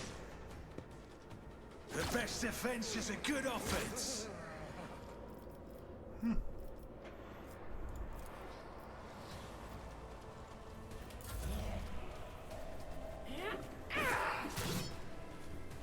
You went against Albert of all people. Oh, okay, are you close? No, you're not close enough. Okay, great.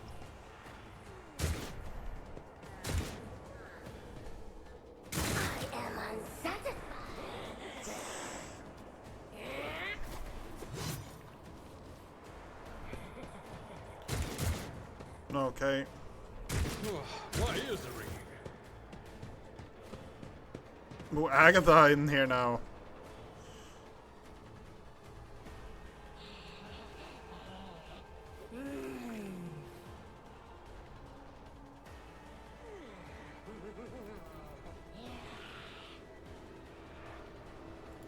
Follow my lead.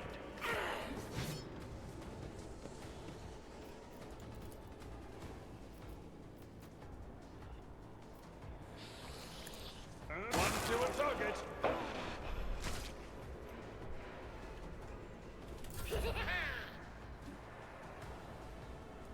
The enemies of the Emperor will be undone. I don't think it's really a good thing to do this, but... Oh. You have no action points at all. Okay. God Emperor, move through me. Be the fire in my heart. To the brink of agony. Oh!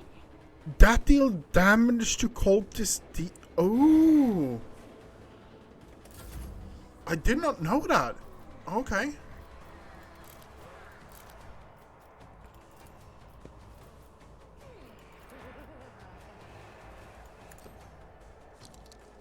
Your end was inevitable.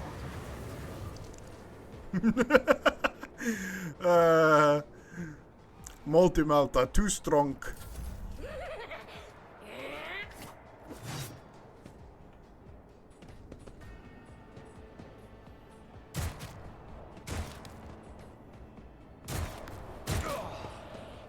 I've suffered worse.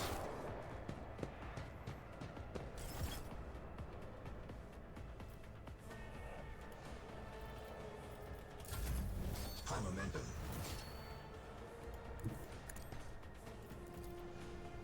I will do my duty.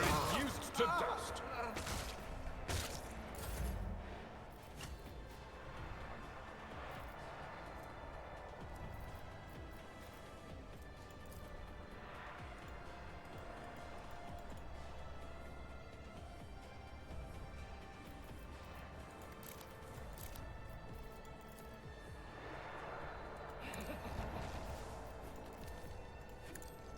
For you, my Emperor.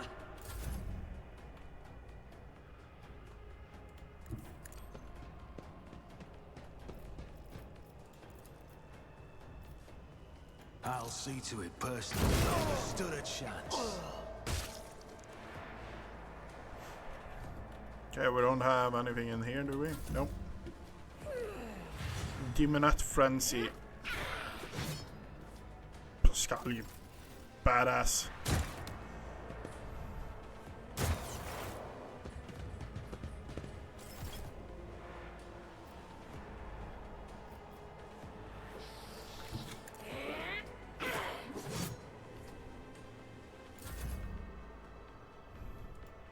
The fame-hungry come. Die in disgrace.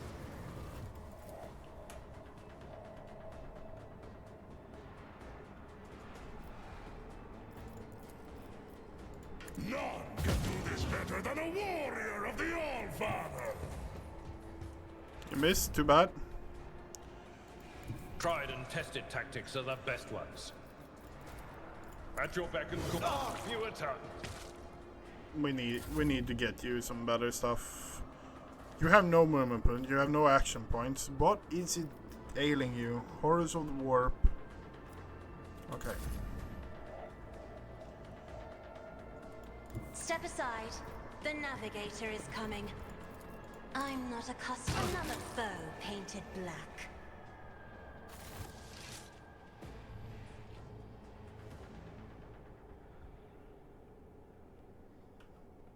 Keep your wits about you.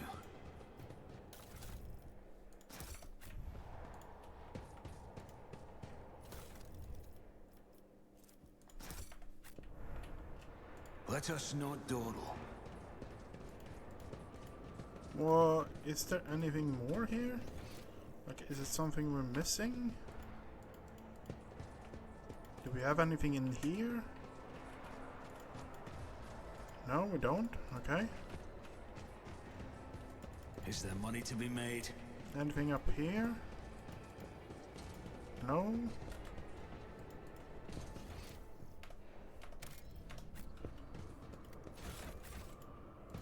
Always keep your eye on the prize.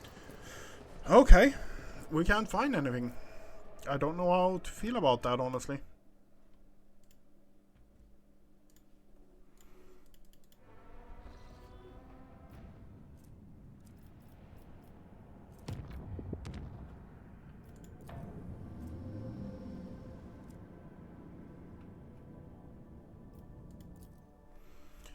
How is this system looking?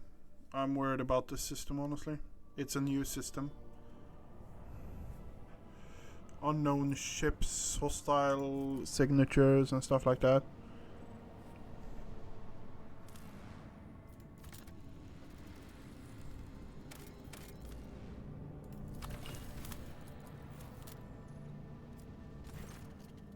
The surface of the stars shimmers in the myriad hues. The dances of colors fascinates you. Any who dares glance at it, the painful colors pattern appear at the vessel's augurs, a wide variety of spectrums from infrared to ultraviolet. Every voidsman knows that such emissions are dangerous to organic matter, and Master Helmsman Ravor asked the crew to resist the desire to admire the star. Not everyone manages to follow the advice. Some crew members suffer nausea and headaches. Order the shutters to the bridge panoramic windows closed.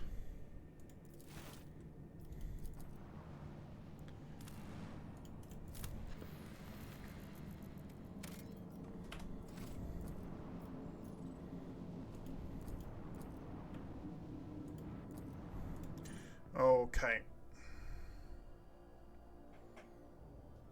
I don't want to start that there, because I am in the face of that. Feels like it's going to be something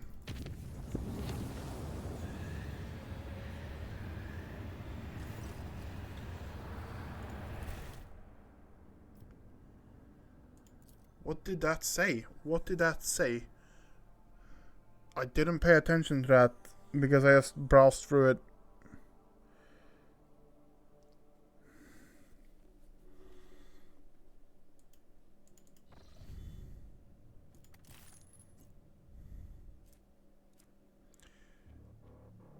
Call for help has pierced the tranquility on the unwarped flight.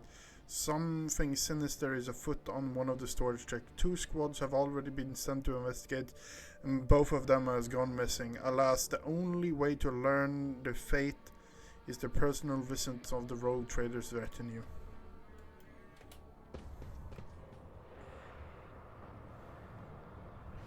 Okay. We're dealing with fucking warp again.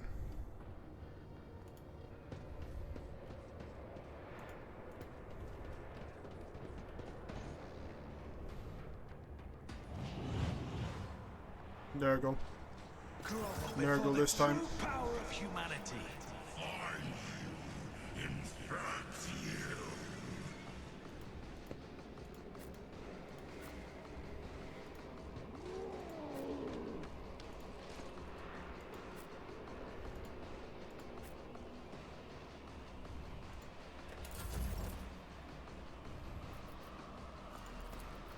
The scriptural prognosis is favorable. Stinking corpses.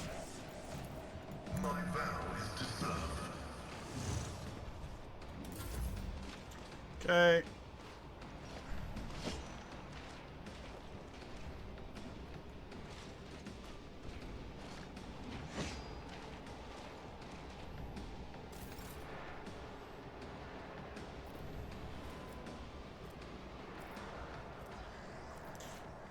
Pop that. Faith without deeds is worthless. Doubt is for the weak. This is why I was chosen.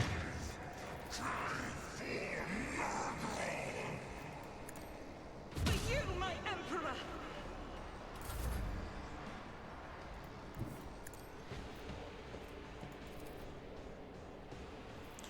Pop I'll that. make it happen. Pop I'll that see to it personally. and that. It was inevitable.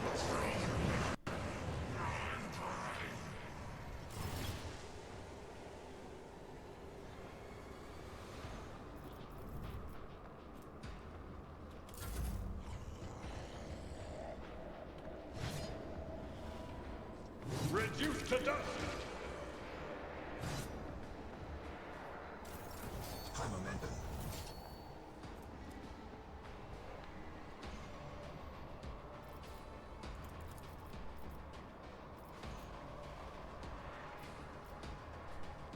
Isn't this a job for the serfs? Okay.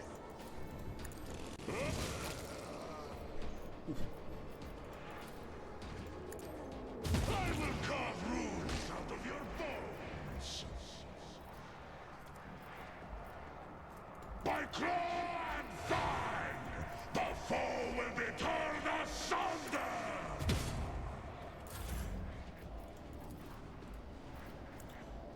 Don't want to use war powers here. Don't want to use war powers here. Oh, missed that guy there. Ooh, we want him to poison. That is no good.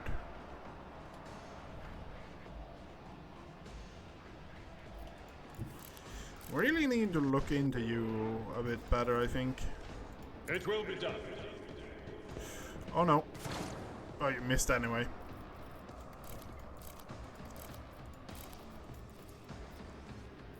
Indeed. I took care of this one. Die in disgrace. You will beg for mercy, but I will grant none. For the Emperor! Okay. Can I actually switch something out?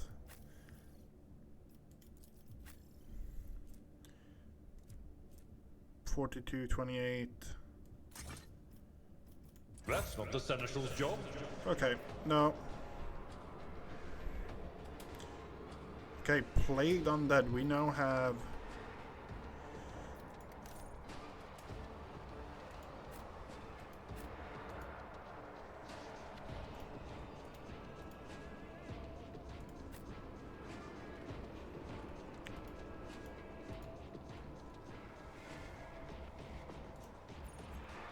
Get your characters in position.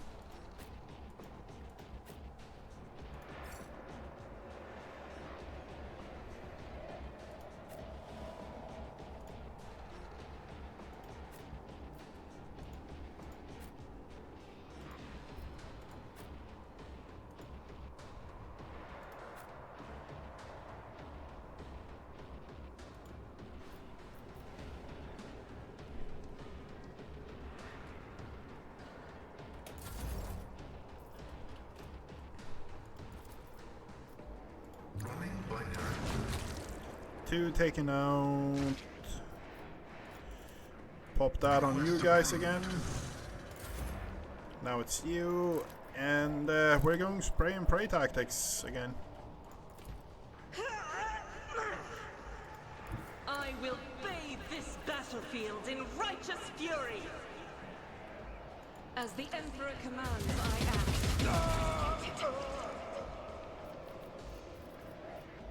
I'll do it.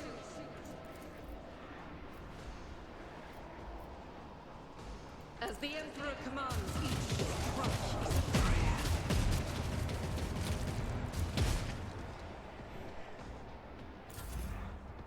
Okay, we have undead behind us as well. Poison. It is now Ulfar. Okay. 33.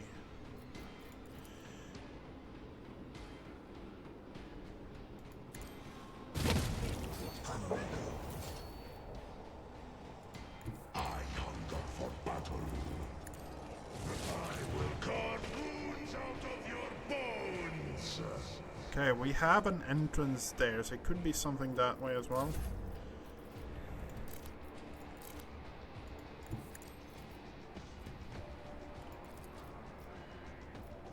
Pop It's that. as good as done. Okay. Pop that.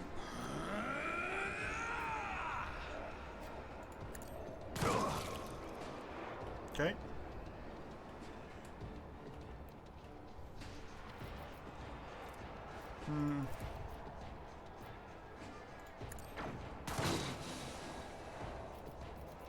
Okay. And they're going down to Ulfar. Ulfar can just stand there and take it. We have 2 more there. We have 2 more there. Oh my god, they're gathering around. Oh, oh. Agatha dodges. Agatha dodges.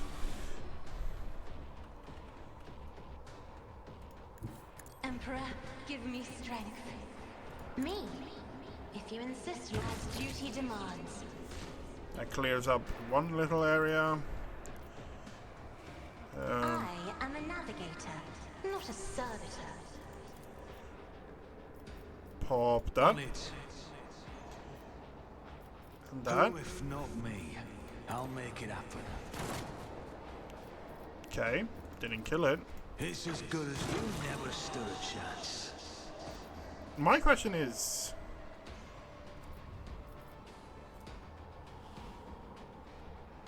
dodge reduction.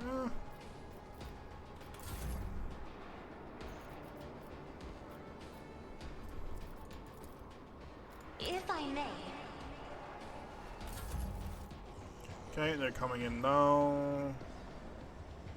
Undead Plague.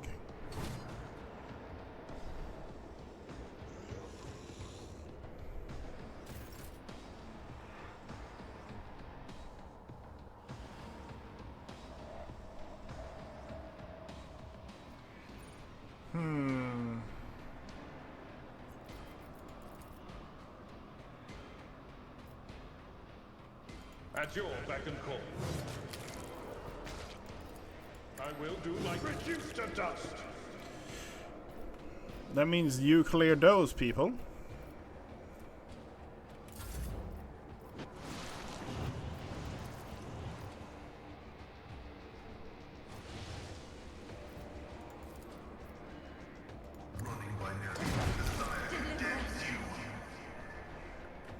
Took out 2 more. We have another plague there.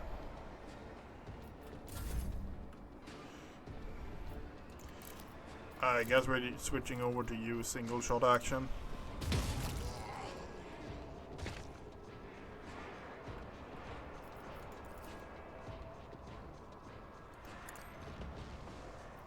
Faith Pop that. without deeds is worthless.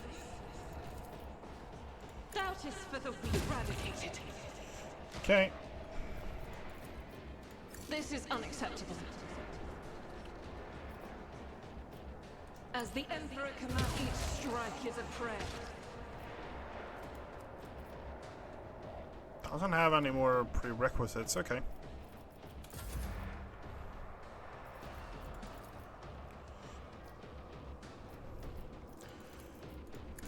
Die in disgrace. So I will carve runes out of your bones. That's actually interesting. So, Bjorn or Ulfar is actually a Longfang. A Longfang is one that actually... It's hinted at he's a Longfang anyway. Is actually one of the... By the wolf's eye, perish. Is one of the characters that actually is focused on long-ranged attacks more than actual close-ranged attacks. Plague. What do we have? We have one there. We have one there. Okay.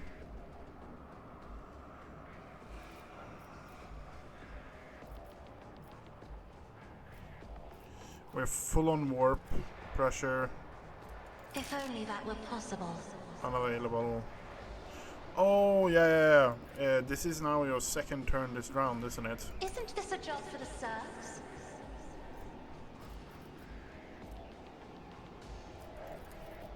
Me? If you insist, Lord Captain.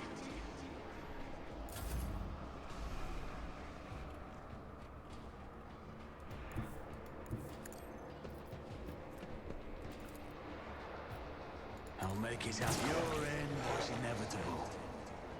Okay, we now have only that guy left. I have read tomes of military tactics. I'm not accustomed. I see you. Try to die with grace, at least.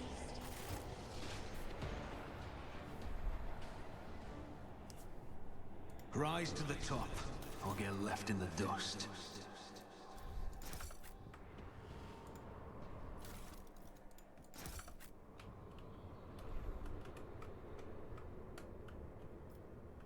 Kronos expands.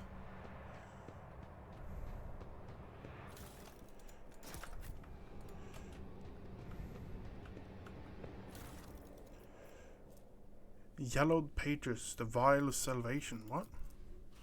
Oh my god. The yellow pages of this tattered pamphlet gives off a sickly sweet rot. The universe is drenched in foul blood and rampant profligations, disgrace, immorality, and lies of primate the air around every world. Agony, suffering, pain thrive within us. Submit, repent, accept your fate to live, to live and die in vileness and villainy. The omnipresent sickness pierces the void that stretches between the sun and the worlds. All of existence, however perpetual and unshakable it may seem, will one day witness its demise and turn to dust. The cities of today will become ruin of tomorrow. The rosy cheeks of maiden will turn into a filthy hag. A soldier who walks the battlefield for the first time will forever stay there, sinking into the bloody decay of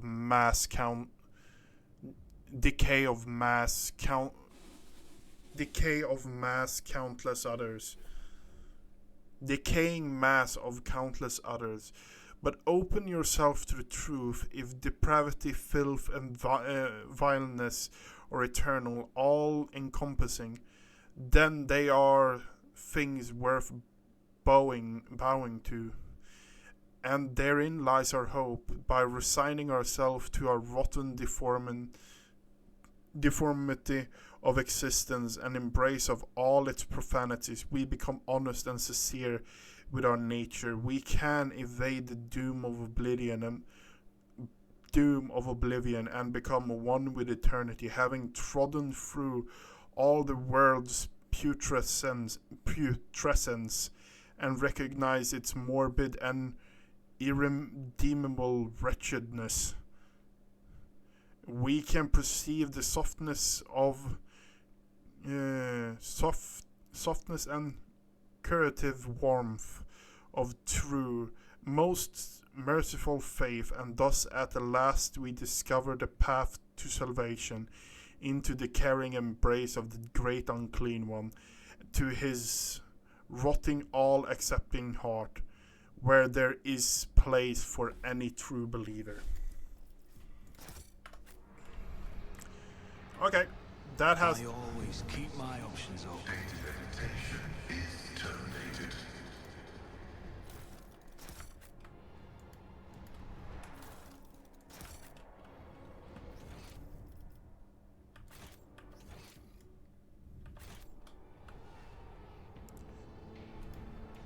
Let us not dawdle.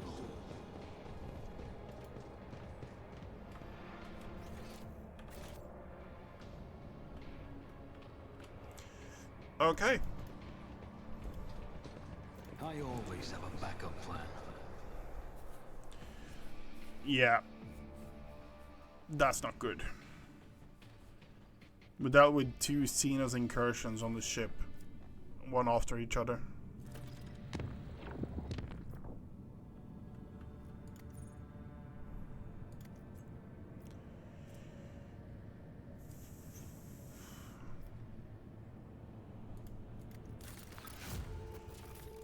Except Dragonus, Lord Captain's presence is required. Okay. Okay, we're going down there directly then.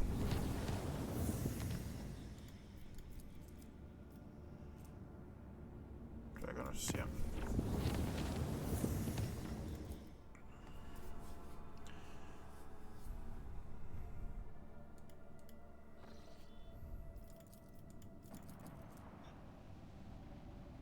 Tarif War.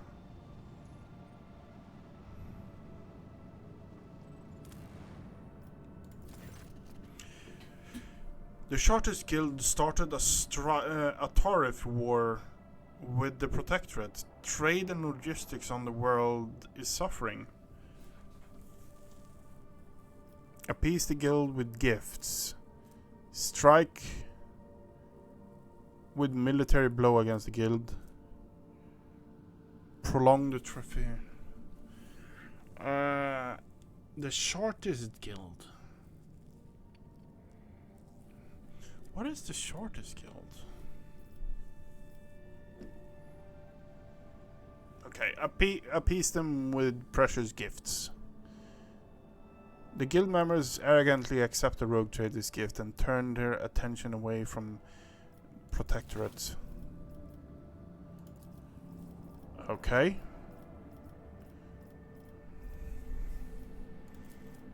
Bastion. We cannot make a bastion.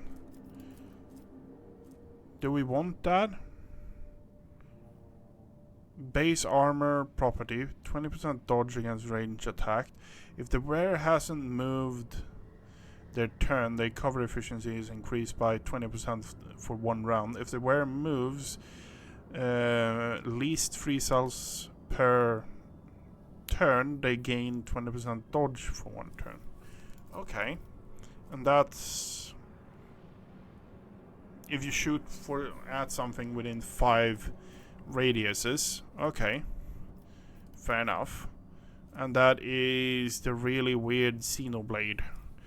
But it's plus Imperial Navy. Bastion.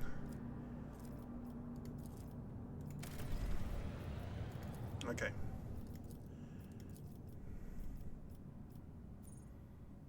Bastion completed. Okay.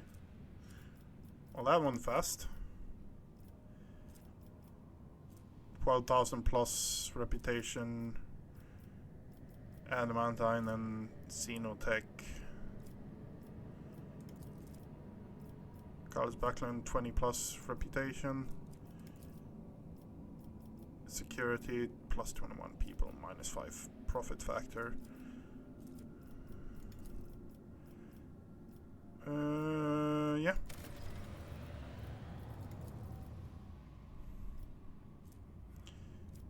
Imperial Navy. All inhabitants of the Expanse to trust. Flagship restores 33%. Ultimate red warp routes are always becoming orange. Don't mind if I do, honestly. Call to arms.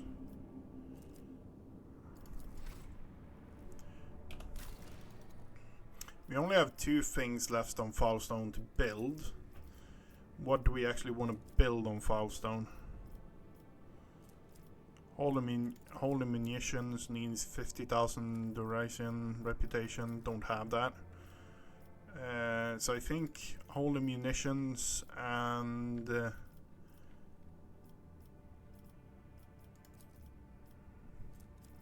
dirty bureaucrats, I think is one of the other ones, yeah. False wonders, not really interested. Lord Captain orders Xenos punitive unit led by acolyte Lietziu has arrived on Janus. The Inquisition forces have already taken control of the governor's palace and intend to deal with the anomalies on Janus. Henrix, why was I not notified of their arrival in advance? I'm surprised that they have informed us of their arrival at all. It demonstrates a semblance of trust. How much did the Inquisition sniff out? The initially interrogated have set Lietziu on a track of the wretches towards anomalous region, but her people continued to dig deeper, so to say. Let the Inquisition do their work. Grants logic, coercion, and persuasion. Not a bad one. We shall trick them, have the servants persuade the Inquisition that there is nothing of importance on the planet. Profit factor. Okay. I order the exclusion of those impudent fools from my world.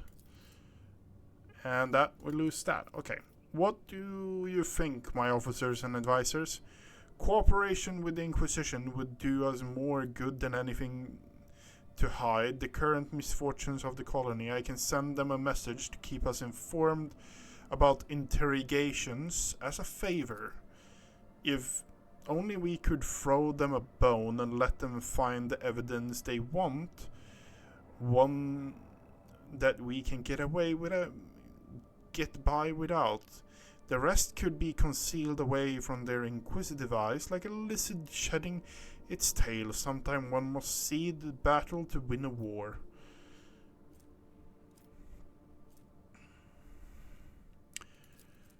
Hexagrammic.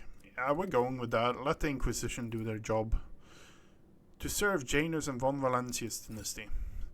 After Lady Sue had set up her headquarters at the governor's palace, she began to investigate the situation on Janus. All those feeling guilty for their crimes before the Emperor could only stay silent and pray. During her investigation, Lady Sue had been able to establish that the genetic changes in the organisms that of the sickly creature have been caused by a side effect of a mysterious substance secreted into the water by the Xeno obelisk. The substance did not contaminate the water until recently, as shown by analysis of the Magos Biologis. The same Xeno obelisk appeared to be linked by the chains of energy communications, also serving as a source of unknown radiation that seems to have caused the outbreak of the contaminated growth in the current uncontrolled sector of the planet. This also seems to be the cause of the appearance of the mysterious phantoms. Lady Sue suggested that there is some sort of ancient mechanical construction located on Janus and had awakened from its slumber, and the anomalies occur on Janus have been caused by the blasphemous machine trying to start itself.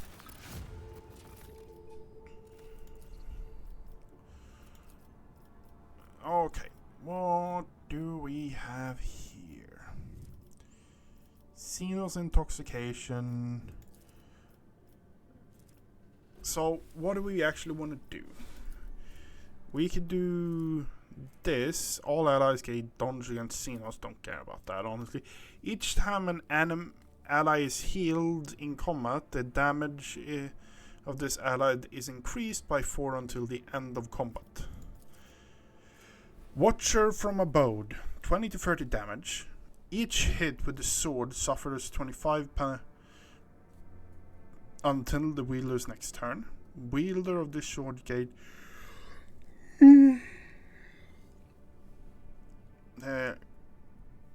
25 bonus to dodge and 25 bonus to parry. It's a good sword, but is it better than 4% damage until the end of combat? Good. That is my question.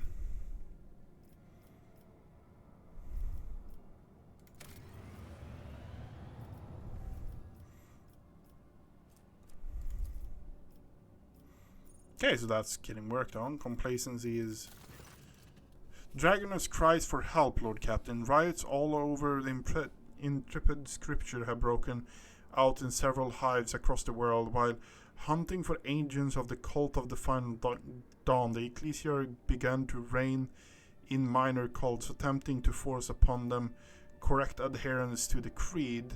The commonest whispers of oppression of minor cults, even daring to claim that the holy pastor have assumed the sole role to speak for the God Emperor, made the disgruntled flee to the ruins of the Sephino hive, since the Brigadier clan has promised protection and support.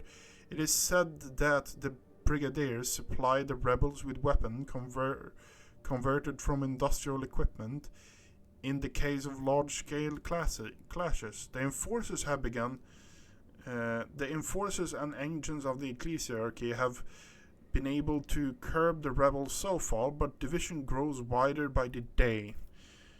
Enforcers should support the Ecclesiarchy and chase those heretics away.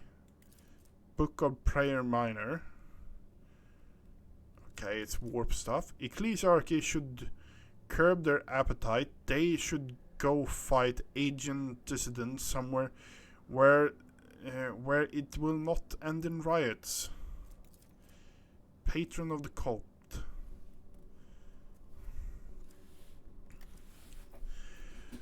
Why are the Brigadiers involved in this? A great question, Lord Captain. This group often comes up in the reports from the capital world. I assume that it's due to the fact that in their now ruined home, Sycophum, they used to have prevalent more simplistic from revering the Emperor. They used to have a prevalent, more simplistic form of revering the Emperor. Okay. The preachers there have been preaching much about the importance of work and labor, community, family, unity, but they mention very little about the importance of order hierarchy. They have granted their congregation a form of faith that is simply cheap, convenient, and functional as their workload, and now they seem to think that the priests who are swimming in luxury want to take away from them. Is there any reason to believe that the disturbances are inspired by heretics? Thankfully, no, your lordship.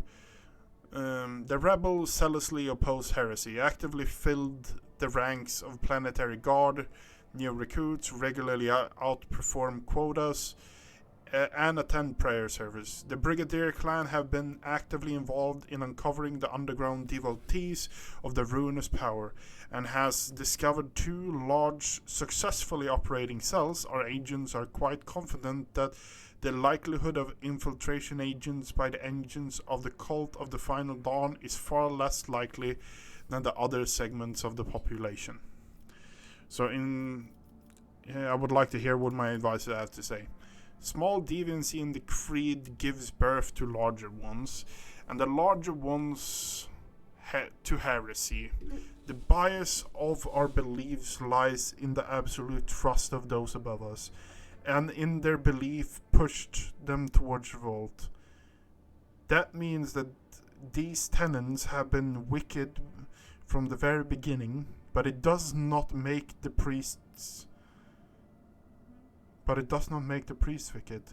They could simply have misjudged, passed it on into the Ecclesiarchy's care for re-education, so they may see the truth and guarantee their flock's obedience.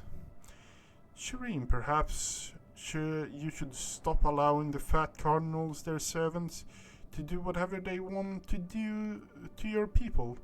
Rein them in. The faith in the Exalted One is not contained within the ranks of the title, within ranks and titles, but within the hearts and hands of the common people, and even this can take many forms as well. Let those who shoulder the welfare of Dragonus to at least choose in which manner they pray to him. Take the minor cults under your protection.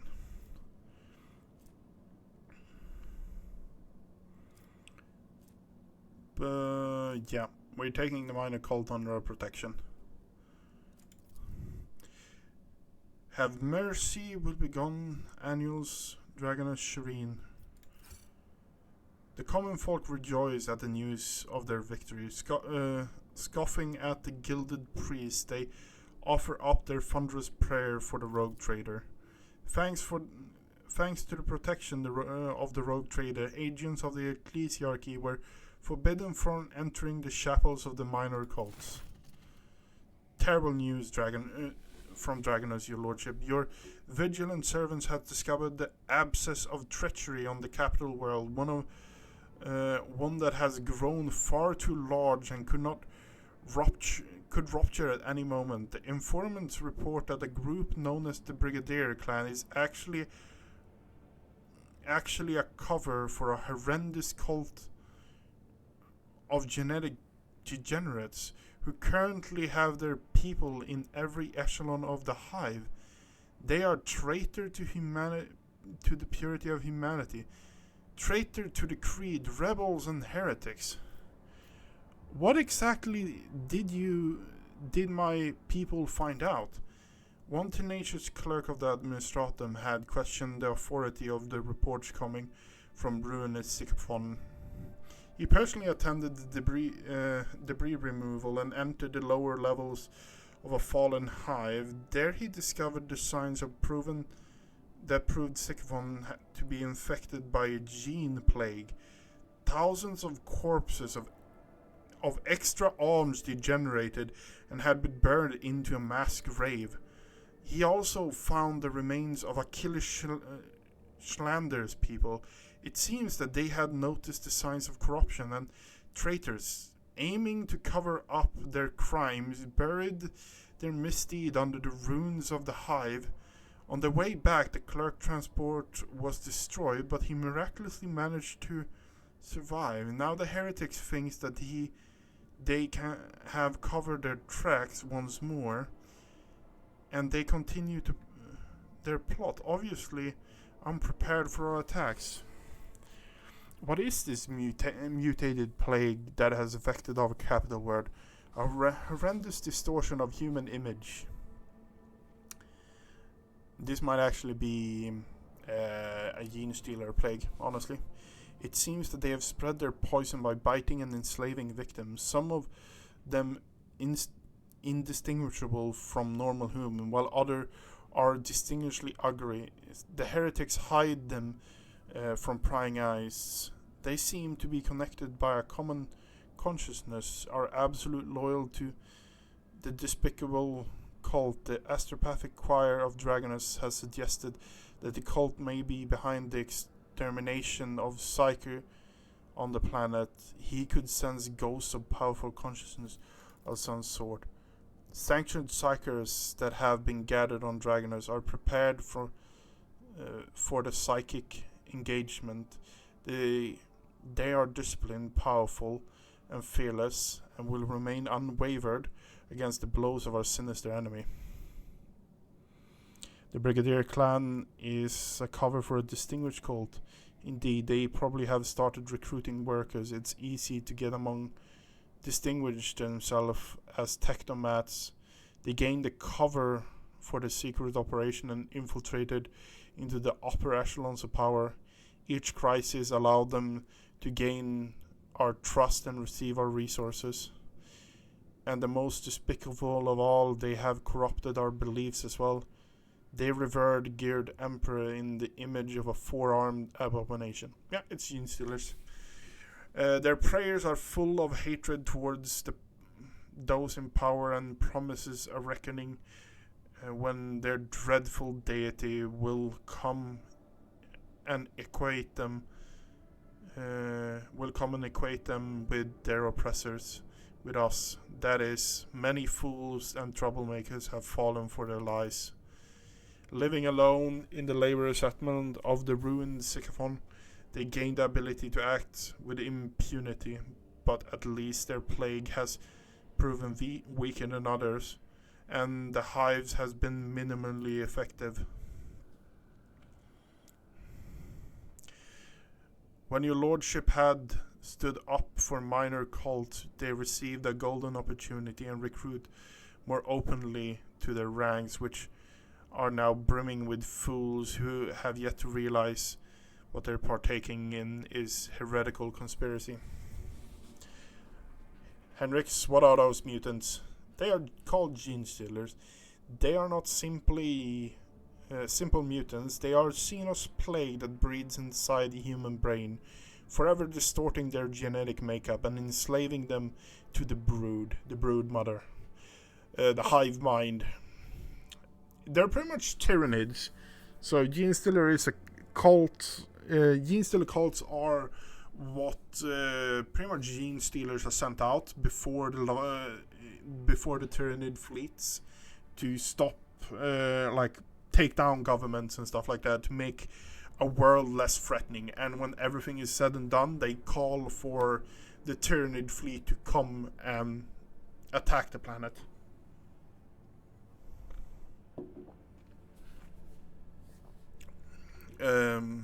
Enslaving them to the brood. This is much more threatening than Drukhari fleet and they're ravaging the capital area. If they are on Dragonus, they will be trying to overtake the entire planet sooner or later. The messengers of the Great Devourer, my race can sense the shapeshifters.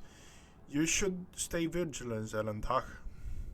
For a race with such weak psyche as Monkai, their appearance can prove deadly. What forces do they have at their disposal? The heretics mostly consist of workers, but some have infiltrated the guard as well. Their weapons are primarily made by repurposing industrial machinery. The cultists are fearless and will readily sacrifice themselves for the sake of their common goal. But the worst part is their psychic threat. We cannot begin to gauge it. We fear that the tribes of engine vandals will support them as well, partly influenced by the plague and partly lured by the promise of a good raid. We have to act. Absolutely right. It's impossible to negotiate with the degenerates. Our only option is to completely annihilate them. I agree. We should start from the top. We should attack decisively and quickly, or we should expose ourselves by bringing our heavy weapons into the capital and gaining an advantage in firepower. To quietly eliminate their leaders or hit the infected terrorists and cleanse them of traitors. Björn Shalper, raise the people to battle, publicly proclaim war, tell the people that heretics are hiding among them, and millions of loyal subjects will grind the thousands of traitors to dust. May Dragonus cleanse itself from this filth. The cleansing should be thorough. Even since the Xenos scum attacked your world, the wretches are downed ship, floated everywhere in orbit. Contact them with your ship and send them flying towards the nest and of the spawn, trying to encroach on your domain.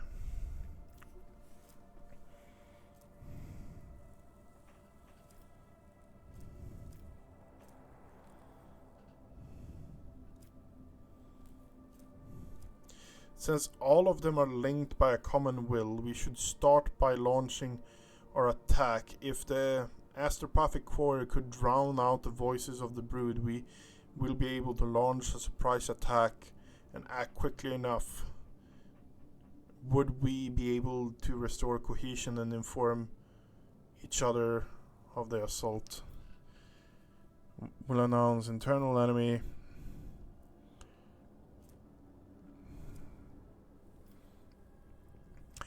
We shall make it quick. You should get rid of the leaders first. I command your discretion, Lord Captain.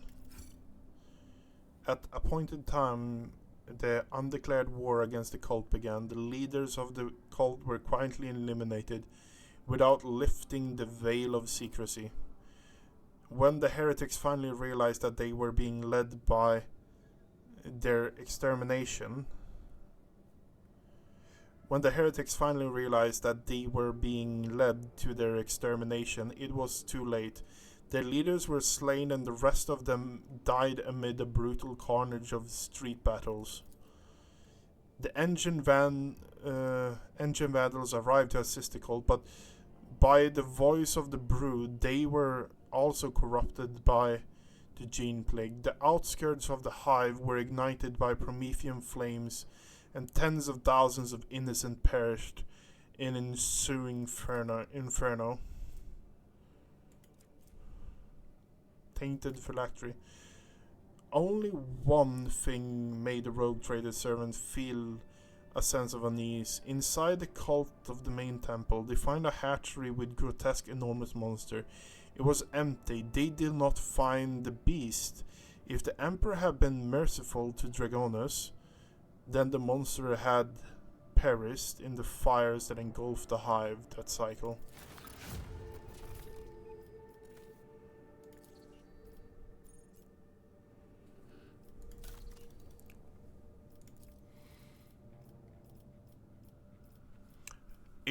It got away.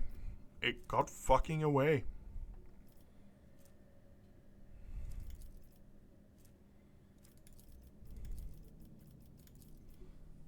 It got fucking away.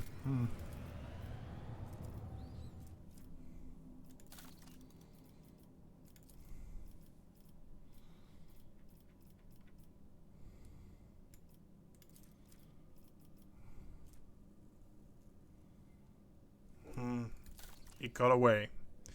I don't know what to say about that. Okay, yeah, we got another one on Kiva Gamma. Lord Captain, there's an act of sabotage on Kiva Gamma. The cult of the Final Dawn has invaded the planet, cultivated a pack of schismatical in the bowel of the Manufactorium, and set them upon us. The attack was sudden that we almost lost all the workshops, but we had help. Some entities had already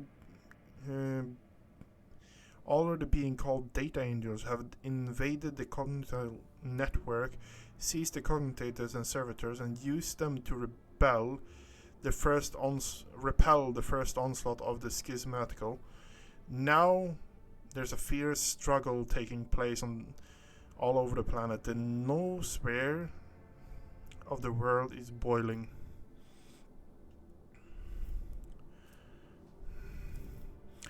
How did the cultists infiltrate my world? This was part of the coordinated attack that hit the entire expanse. The heretics must have spent a huge amount of preparations. What do we know about these data angels? Not much. They are machine spirits being born from the art of data smithing. They charge into battle chanting the same binary mantra that the participants of Procedure 07 chanted. There are not many nodes where they can reside, perhaps because we destroyed the cells used in Procedure 07 OC. This quite beneficial to us if we will not accept their help of these strings.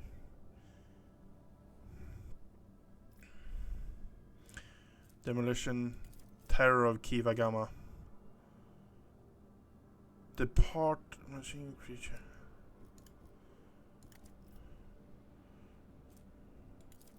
Bless data angels. All allies gain perception and 10% armor. May the mental never betray the master whose deeds pleases the Omnissiah. I wish to hear my advisor's opinion. There are backup cognitators located in Kiva Gamma's Manufactorium to ensure the continuity of production in case of accident. The severity of the situation would call for disrupting the service algorithm, and I am prepared to sanction a ritual that will allow the data angels of the Omnissiah to absorb the cognitators' computing power to combat these wicked spirits. If I were you, I wouldn't trust those uninvited allies of yours. That kind of altruism almost always ferries something foul. Learn more about these creatures, order your servants to hunt one down, torture them, and apply cognitive punishment, since they cannot find pleasure in it.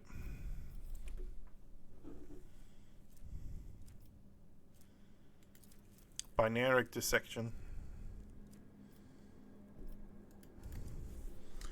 Okay, so we got an ally in us. It's kind of implying that this is actually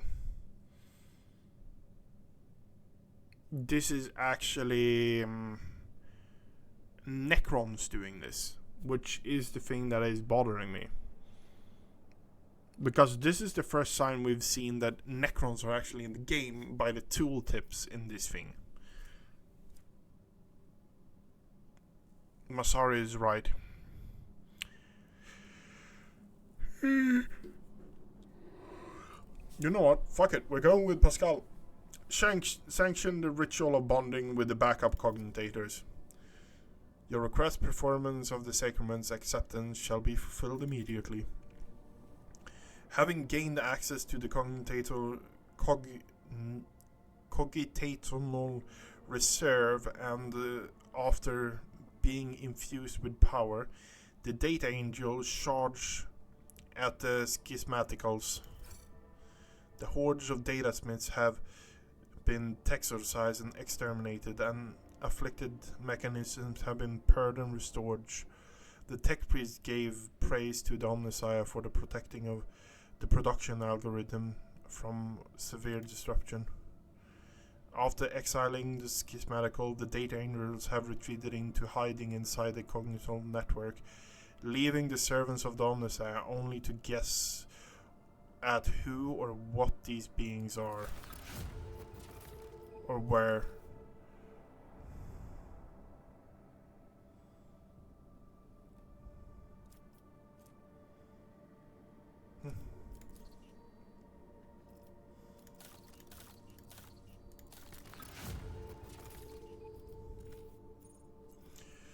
Okay.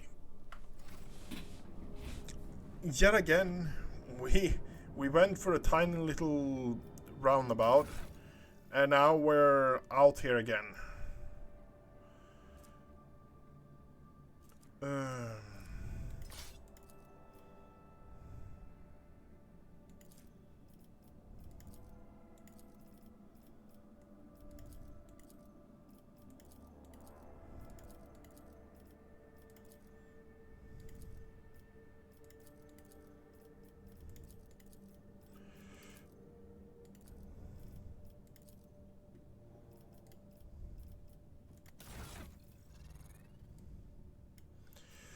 Okay. Splinter rifle, we can add that to cargo as well.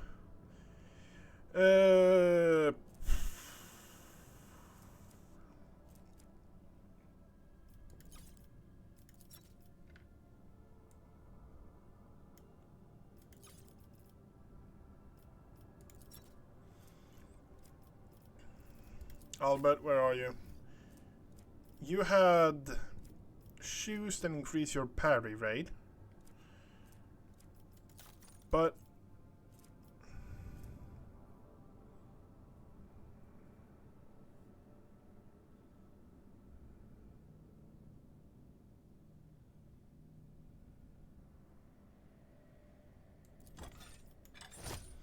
we're going that way. Do we actually have any accessories that are sort by type ascending? Yeah. Logic, coercion, persuasion. 77 persuasion. The ring fires a single liquefying shot, can be used once per combat. Contaminating a cell will inflict toxin damage and applies melting on everything. Okay. We got ourselves a lot of the rings. After being in combat, the wearer gains shadow field while under the effect. The wearer counts as being in full cover. Yeah. We don't really have any good...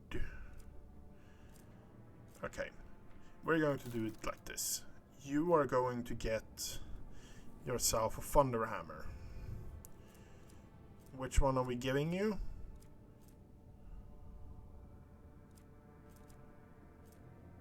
Shouldn't I? Yeah, I have one there as well. 42 Righteous Shards or Triumphant Fate. Successfully with this attack passes through. We're going with this one.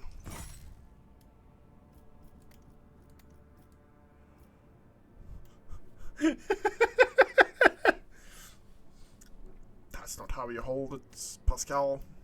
Sorry, that's not how you hold it, Albert. I'm sorry to say.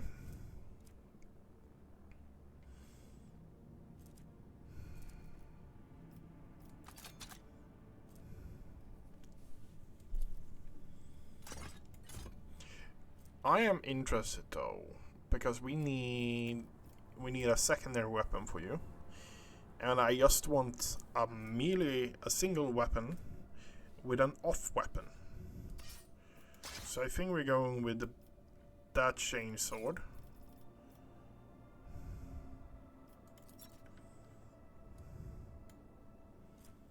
Now we're going with that one actually. If any... Oh, you're actually in Inferno Pistols. Okay. That mace seems... When you hit an enemy with a Bonebreaker Maul, the target passes a toughness prone. So, you're just going to hit people and they're going to go prone. I'm not going to complain about that, honestly. We haven't gotten a new Heavy Bolter. That might be something we want to look into. But other than that, the wielder's attack with any ranged weapon at 1 cell range, the attacker inflicts bleed.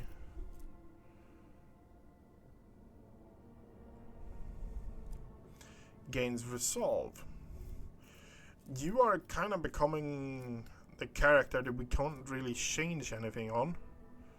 Whenever the wearer attacks an enemy behind cover with a ranged attack, cover efficiency is decreased by 40% for that attack. Minus 15 recoil. Is there a way to get more detail like of everything? No, I don't want an encyclopedia. I want to know how much recoil you have.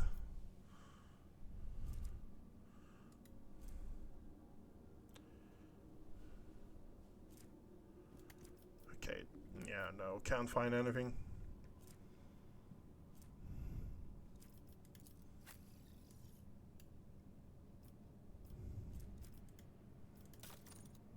Pascal is Pascal.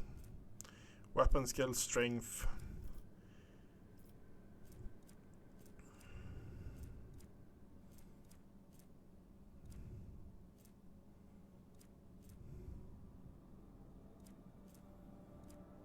Okay. Where successfully dodges or parries incoming attack, they gain momentum. Okay. That explains why you have so much momentum always, because you keep parrying stuff. I'm not blaming you for it, I'm just... It's just an observation. I want to get Cassie a new weapon, but the shotgun has so much utility for her, because that is one of the things I use her for, is literally pushing enemies away. Because that has so much value, just running in, shooting people, and getting out of there.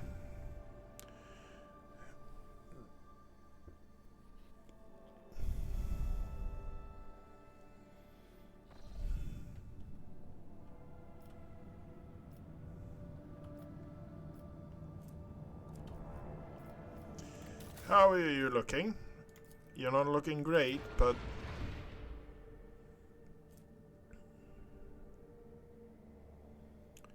with low acceleration.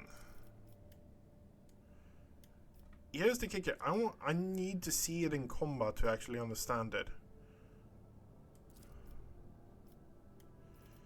Auspex. Get that.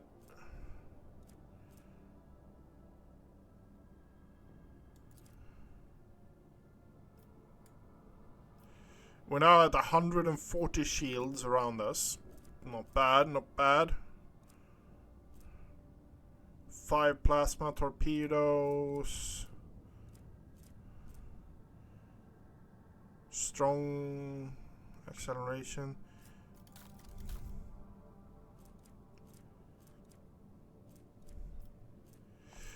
I think we're happy with that. And we're heading down south now, I guess.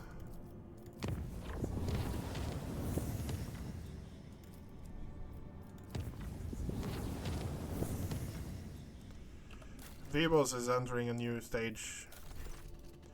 The corruption has infiltrated Vibos 6. Lord Captain, the cultist of the Cult of the Final Bond, has agitated the convicts into a full-blown uprising, promising them a chance of escape. The planet's cargo port and warden facilities are now under siege. The cult conspiracies do not personally participate in the assault. Not too long ago, they scurried into the mines, deep into the tunnels, rifling with Xenos corruption. The security posts that we've set up in those mining drifts were reports of skirmish and then went silent. Stop the riot immediately. Let the rebels know that if they do not stop the riot, I will bomb them into submission. Promise a pardon for those prisoners who help quell the rebellion. Mercy to repent. Okay. Why did the cultists go to that place particularly? Unfortunately, we do not know the true objectives of the heretics, but there are nary a doubt that they are pursuing a sinister, wicked goal, and therefore must be stopped. What is the current situation on the surface? The warden are trapped inside the security facility, and the convicts are now united in their common hatred of the dynasty, and are obsessed with tales of freedom. I'd like to hear what my advisor has to say. Heretics seek out those who are weak of spirit and incite them with promises of salvation, but such spineless lack a lot of resolve to fight and will drop their weapon should someone give them a reason to fear.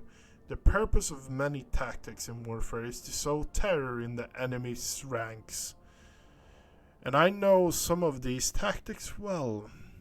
Make them quiver, Atvatar, and make those weaklings forget about their heinous intention. Lord Captain, the resources and statuses allow us to make use of one of the most blunt and affordable tools, mercenaries. These dogs of war would even be ready and willing to go inside the warp if you paid them well enough. Provide the wardens with some backup from their ranks and the crisis will be over in mere moments.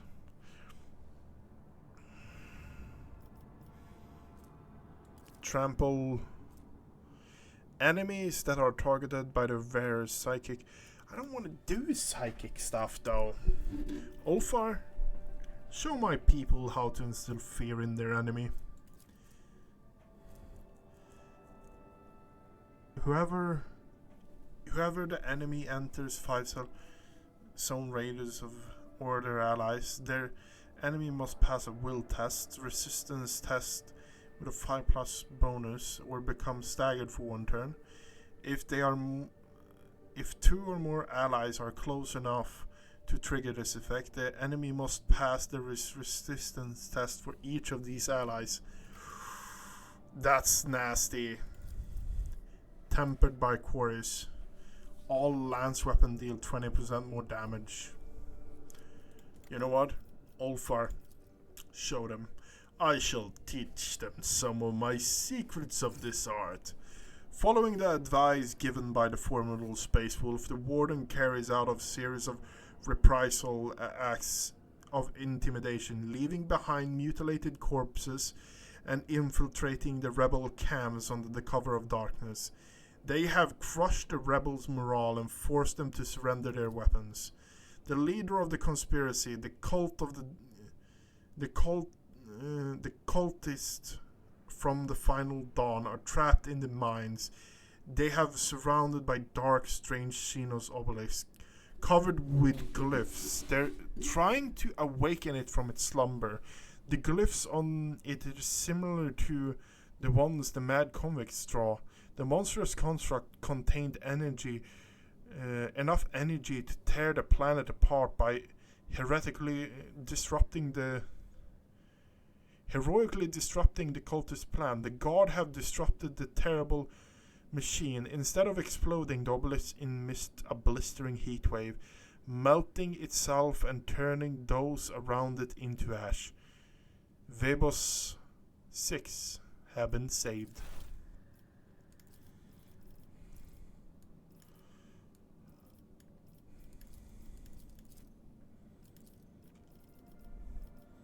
Reputation of the Void. And that's for the freedom. Oh yeah, that's for the pistol gloves. Xenos intoxication, profit. Rogue trader gains 10+ intelligence. Finish.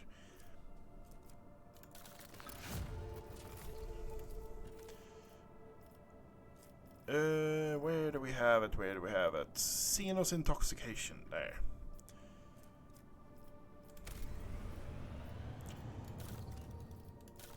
I want to get that then. We can build the next thing here. What are we looking for here? We're looking for holy ammunition. We're looking for following the extra infergon, reputation with explorators. Plasma drive provide 15 speed along with average acceleration and braking. Psi rating of the wearer. I honestly want to go with Exalted Instrument. All allies gain a minimum 20%. All allies gain 20+ minimum damage to their ranged weapons. Yeah, that might be the best way of going at it. Okay.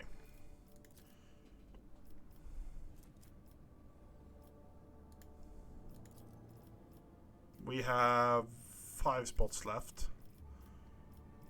1. Utilizing all Kiva Gamma's potential by covering the surface with huge electro. The world will be wrapped in grandiose protocol efficiency. New life. Refitting armory. Sacred flame.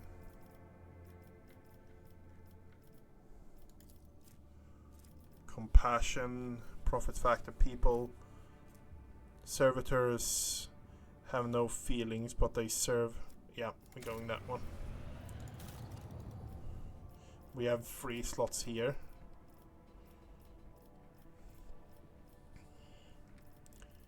Call to arms. Okay. That's already building. We have 2 slots here. What do we actually want here though? Holy munitions is 1. We need Duration's reputation there. Okay, fair enough.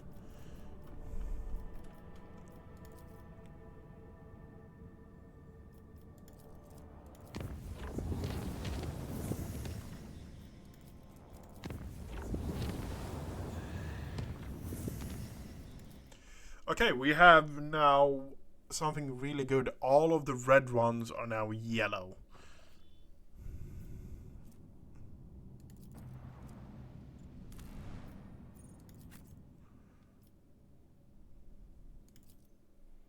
Oh, it's this one. Okay, it's this one. We've been here already, so I don't think we have anything of interest here at all, honestly. So yeah.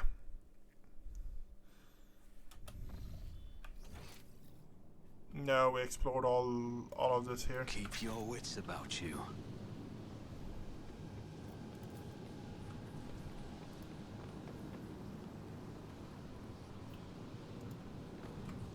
Yep, everything here has been explored.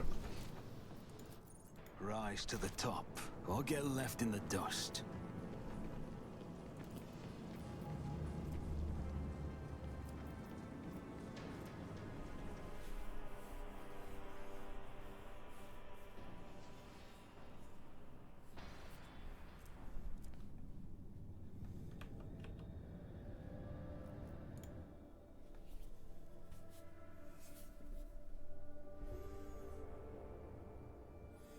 Damn it, it's already 10 o'clock. Okay.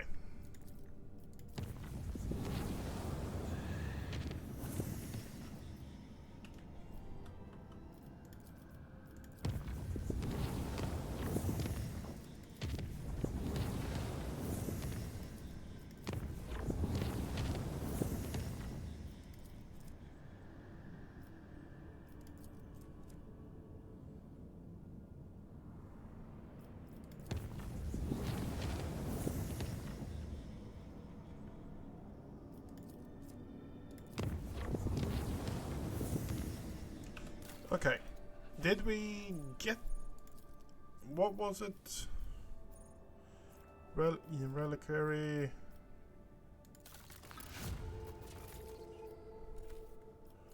Projects... Subscription... Minus profit factor, plus efficiency... shelter... Each time an ally is healed...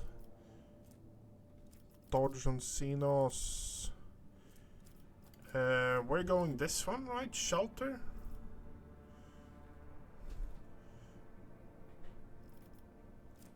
Yeah, I think we're going shelter, honestly. Obligated government racket system provides.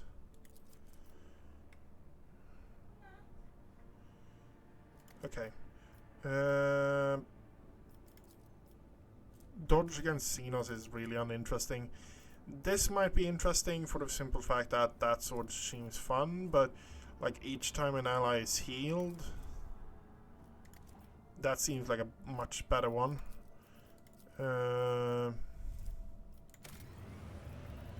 Genuinely. What do we have here? Did we... Lightbringers, Navy, Colonist...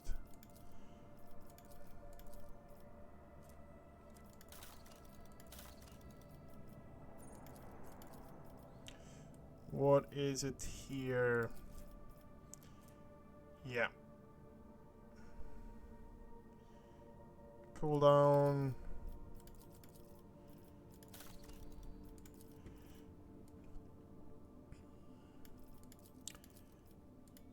Captive. Outcast. Rogue Trainer Intelligence.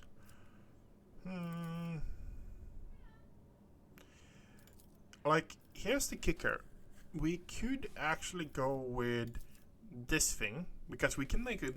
I think we can make a pretty interesting build with that, but we need 70,000 reputation with Void for that. We don't really have that.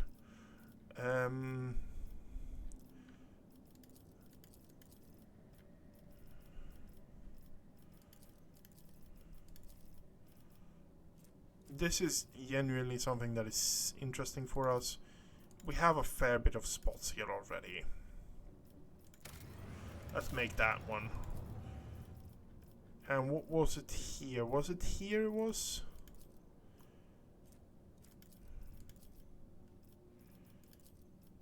Profit factor, new life, weapons. Okay, yeah, no.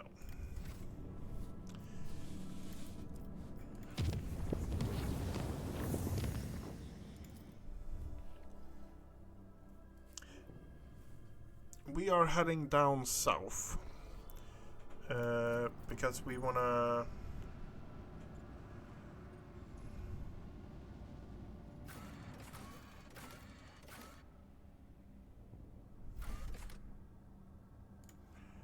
Martyr's Endurance. Martyr's Endurance. I want to see what happens if we start a few things here. I want to see what the Void has for us. If we can actually increase our reputation with them already. It's interesting to think about. It's interesting to think about. Is there money to be made?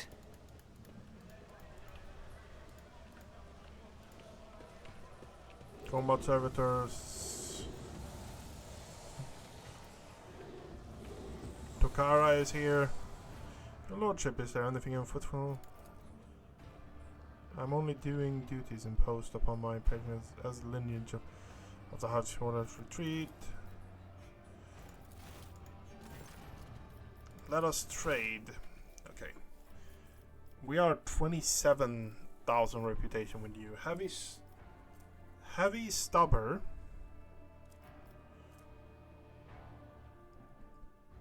Psyker Plate. Catholic grants a column where 10% chance to critical hit. This bonus is double. Okay, we're getting that now for sure. If the wear inflicts bleed, burning, or toxic on a target, this target gets a 2 additional stack effect. Okay.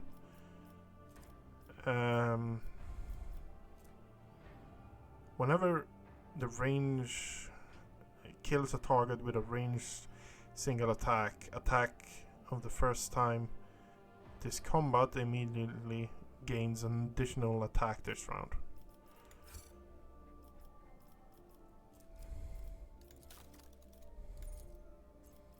$4,000.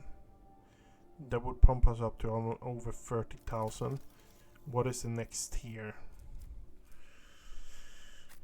Nothing majorly interesting. Okay. What do we have here then? Welcome back. Things are back to normal on footfall, I see. Well, how should I put it? The Lord Inquisitor on the station. Folks still have to keep a bit of a lid on their activities, but Insidia and her hounds are gone. I can definitely breathe easier. Shipments are slowly starting up again. Anyone who worked with Shorta has been thrown for a loop, footfall style, and folks can do business in Amasekis again without any trouble. So I don't know if I'd agree with the esteemed self that things are back to normal, but I gladly drink to a new normal. To your health. Let us not what? dawdle. Why don't you clear off?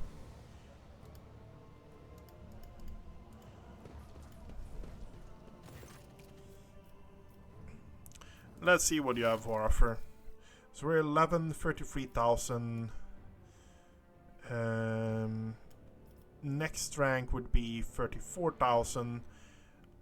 If the wearer has 2 melee weapon equipped, they gain 10 plus weapon skill and critical damage. Oh, we actually have an upgrade on the shotgun. Interesting. Vox relay. If any ally under the effect of wearer brings down, ability successfully hits an enemy with an attack or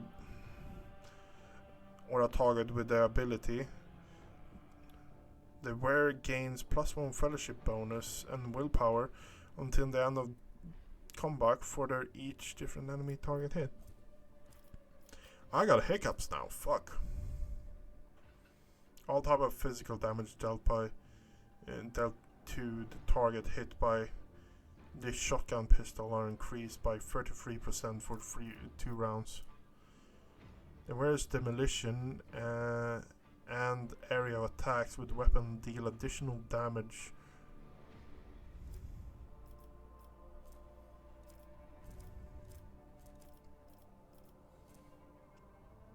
Barrel.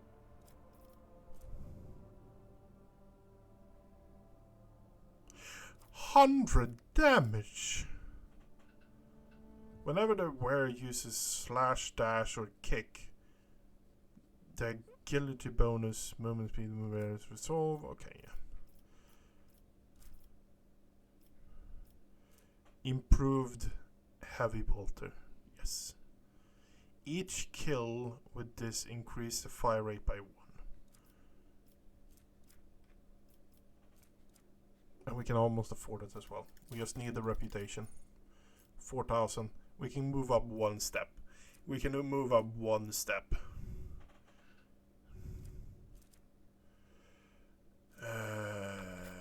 Okay. We are heading back to the atrium. I want to talk to the Derosian and see what we can do to increase there. We need some way of actually increasing our reputation in a more substantial manner with them. That's all I'm kind of getting at, honestly. We're going to take a look if the Lord Inquisitor actually want to talk to us as well. And after that's done, I think we're going to call it for today, honestly. Yeah. No, that seems to be the thing we need to actually figure out how to do. We need to figure out how to actually get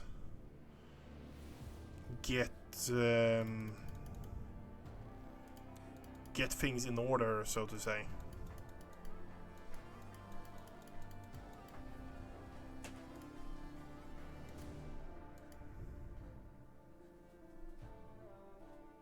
Is it just me, or is it loading slower and slower?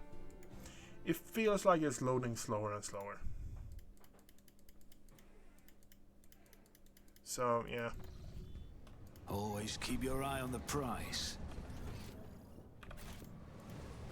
Oh yeah, we have Sita 42 here as well. Request trading interface 22. We have 40,000 reputation with them. Omnisaya, the user text use plus 20 plus logic. The reroll failed tech use tests. Mars pattern power axe.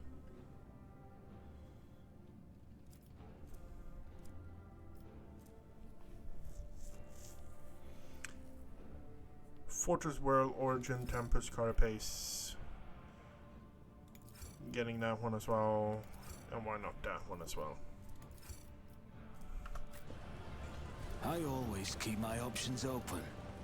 So we have some interesting things there. Hermenius.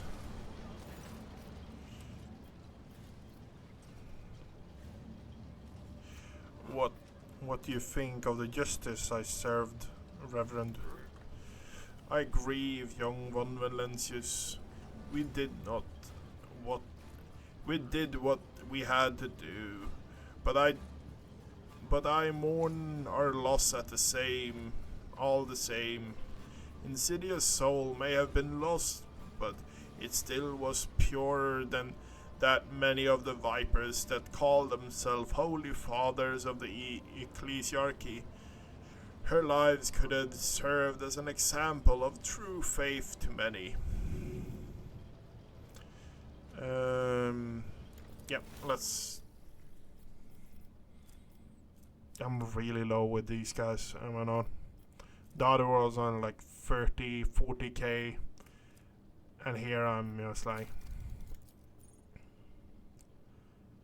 That won't even put me up another rank, would it? Would probably put me up 1 rank, but yeah. Keep your wits about you. Let's trade with this guy. He probably has the best options for us now.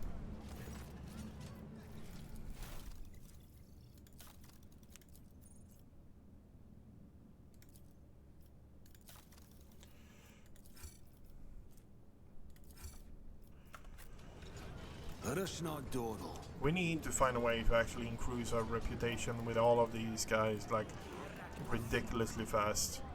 We're going to have a look if we can actually go in and talk to the Lord Inquisitor. Rise to the top, or get left in the dust.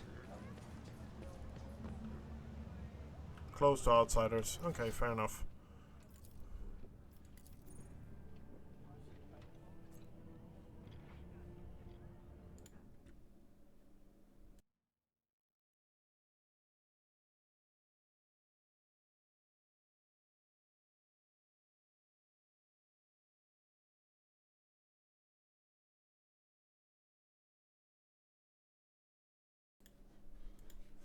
Okay.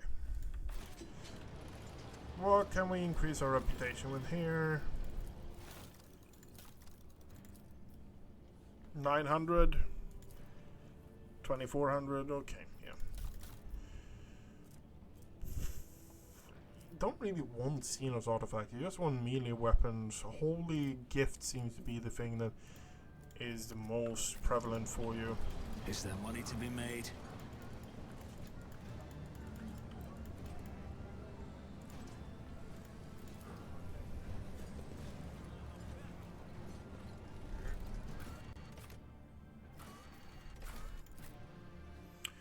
Okay.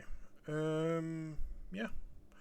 I think that's going to be it for us tonight. We have been going at it for 3 hours. Just feels like most of the things we've done is just solve planetary governor things.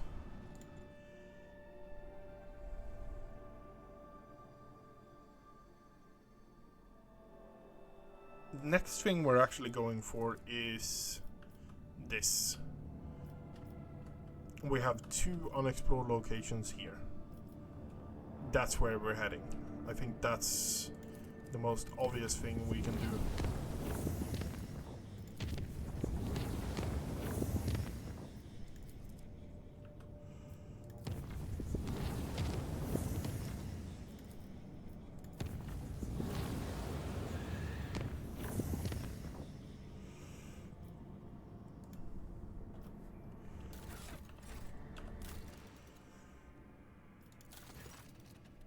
Your lordship, a monstrous storm has broken out on Janus. Apocalyptic anomalies are threatening our agri-world apart, and their intrepidity is the desecrated sector. Something must be done before the whole colony is destroyed. We have to find the source of this madness. Calm down and report what exactly is happening here. The fires in the sky that crashes on the ground turn everything around them into ice. The moaning earth and the deadly sound careening through the cities, the purple glow in the sky. The furious storm has covered half the continent, but we can see its epicenter from orbit, the ruins of the Xeno structure complex. What we thought to be the debris of building turned out to be a machine, and now is roused from its sleep, shining a blue and purple light from the sphere melding onto it.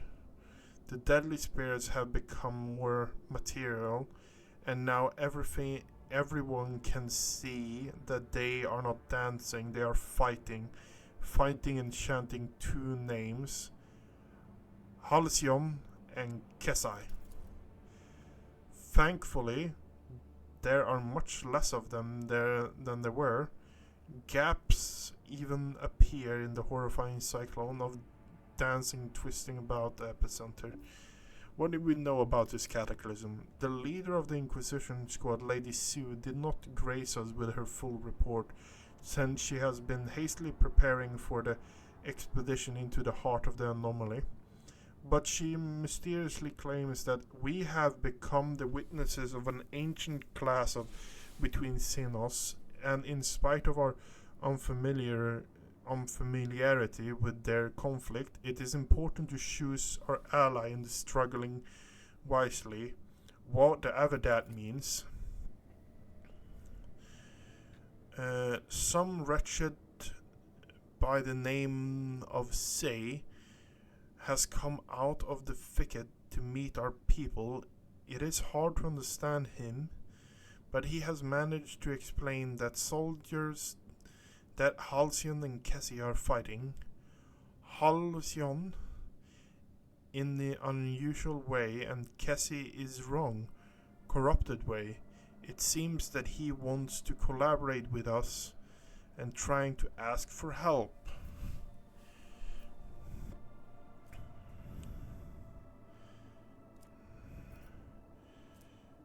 Send our best enforcers to the heart of the storm and find the source.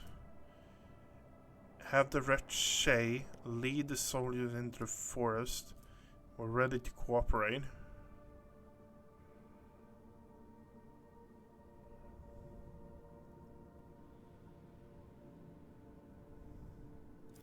My people shall help Lady Sue into the breaking.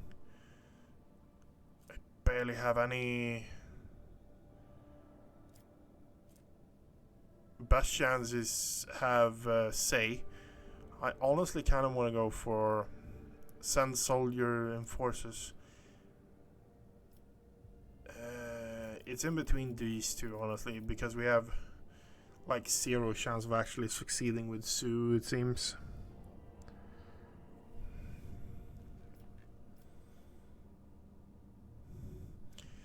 My people shall help Sue, Lady Sue, break into the heart of the storm. We succeeded. The escort squad reports that the people of Lady Sue demonstrate incredible skill investigating the anomaly and advancing to the epicenter. Our people have reached the Xenos ruin that once served as either a place of served as a palace or a gargantuan machine. They have encountered an extremely high concentration of spirit. It appears that the spirits are fighting among themselves, with 2 particularly vivid ghost figures among them. One of these prominent spirits radiates blue light and seems to be clad in Eldari armor, and the other is engulfed in purple flaming, clad in Xenos ceremonial raiment. They are utter sounds reminiscent of Eldari speech, but any attempt to translate them have been proven unsuccessful thus far. It is an old dialect from the time before the fall. Order your warriors to aid the spirit wretched in blue in the fight for Lilith purity against the despicable sorcery. Even an echo of the spirit's voice is enough to understand that its cause is just. I can teach you how to explain to the blue spirits that they are not their enemy. What does that matter what those spirits are babbling about? They must both be slain, Atavar. Turn your warriors and inspire them to fight for their homes to the very last. They have already made sacrifices to get this far, so remind them what those sacrifices were for.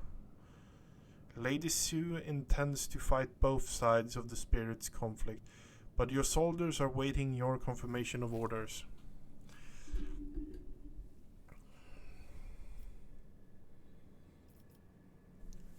Tell the squads to support the blue spirits.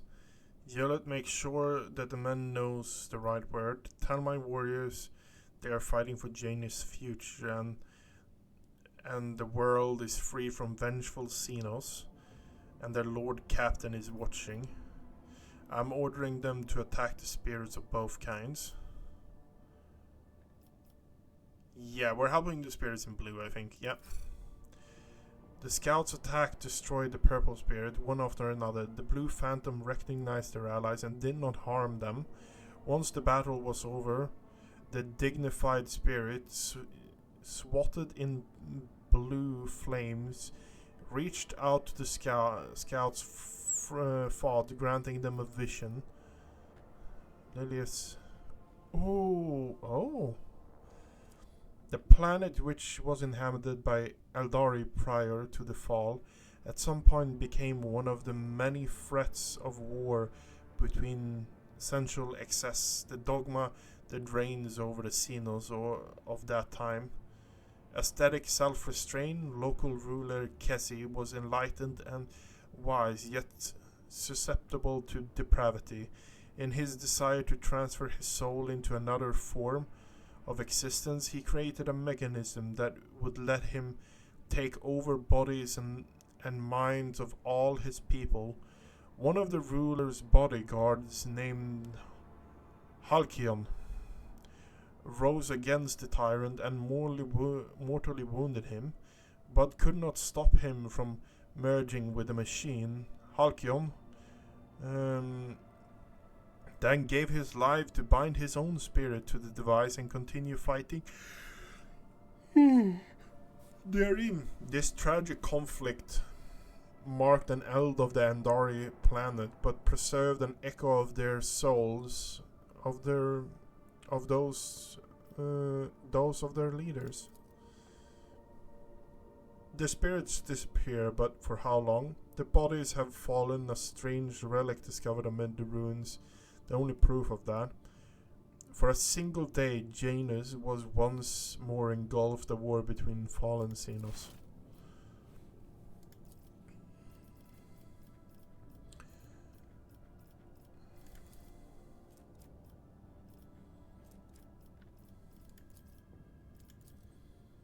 The Lost Void.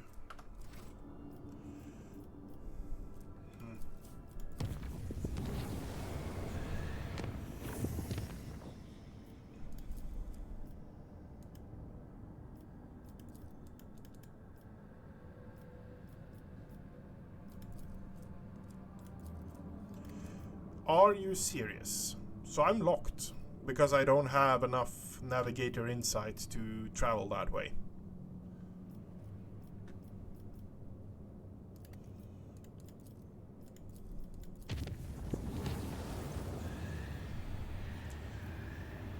A serious sickness struck living macrocanine chain disease. Material release us from the grip this time. Yeah, so I can't actually do that because I need 3 points to do that, so I'm soft locked.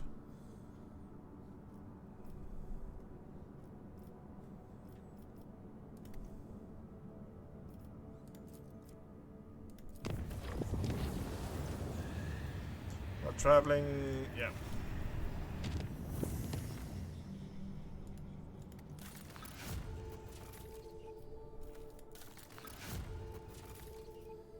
Captain's presence is required.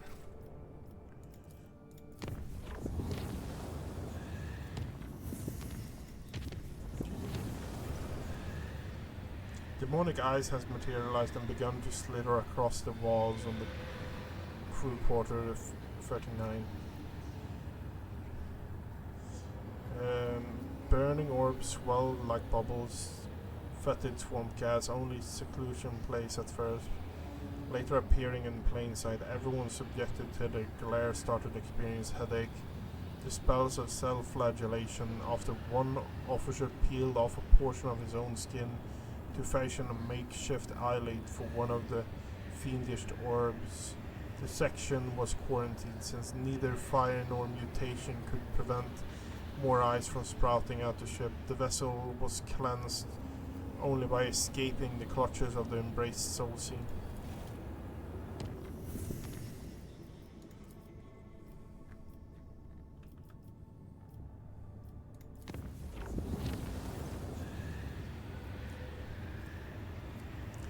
During the warp voyage, navigation chamber reports that there were warp reefs right on the ship's course, the fragments of the Soul Sea giving material form. The navigator may either steer the ship past the dangerous region or risk approaching the ragged formation to gain a valuable insight. Following the Lord Captain's order, the navigators instructed the void ship to approach the reefs.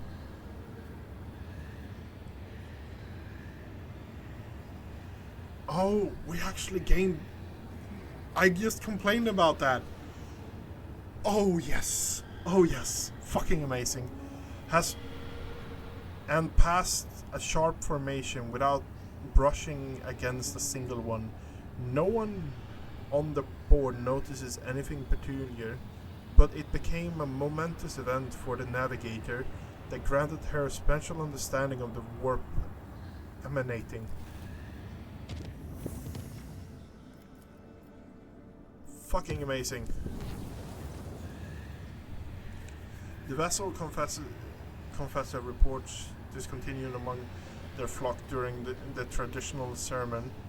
Before departure, a ritual chandelier, hundreds of candles were snuffed out once. The missionaries attribute this incident to one of the ventilation shafts, but Voigtman noticed it and are whispering about an ill omen, fearing the woes that may come soon. Organize a puny force against everyone faltering.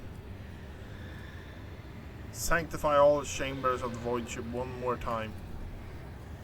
Holy possession in full accordance with the ecclesiarchal liturgical canon rekindled the faith of the Voidman's heart and renewed their beliefs in the God Emperor's benevolent power. The whispers subside and the crew is ready to face potential danger with courage and fever.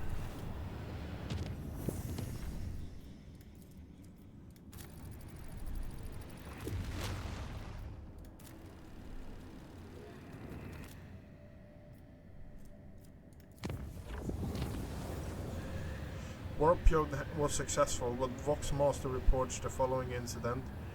Blossoming Vine covered the deck bulkhead loading bay 6. 2 workers had bent down to take a look at the flower. The vines devoured their faces, strangling them.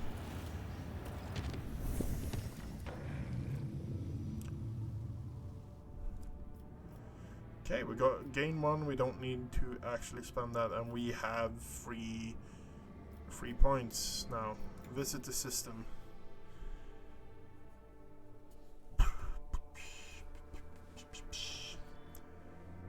Unknown ships. This is where we're going to end today.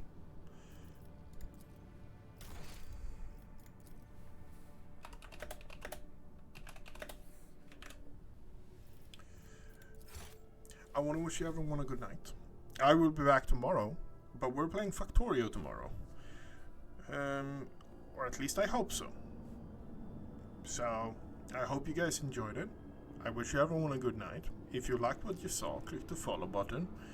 And this whole series is getting uploaded to YouTube. Good night, everyone.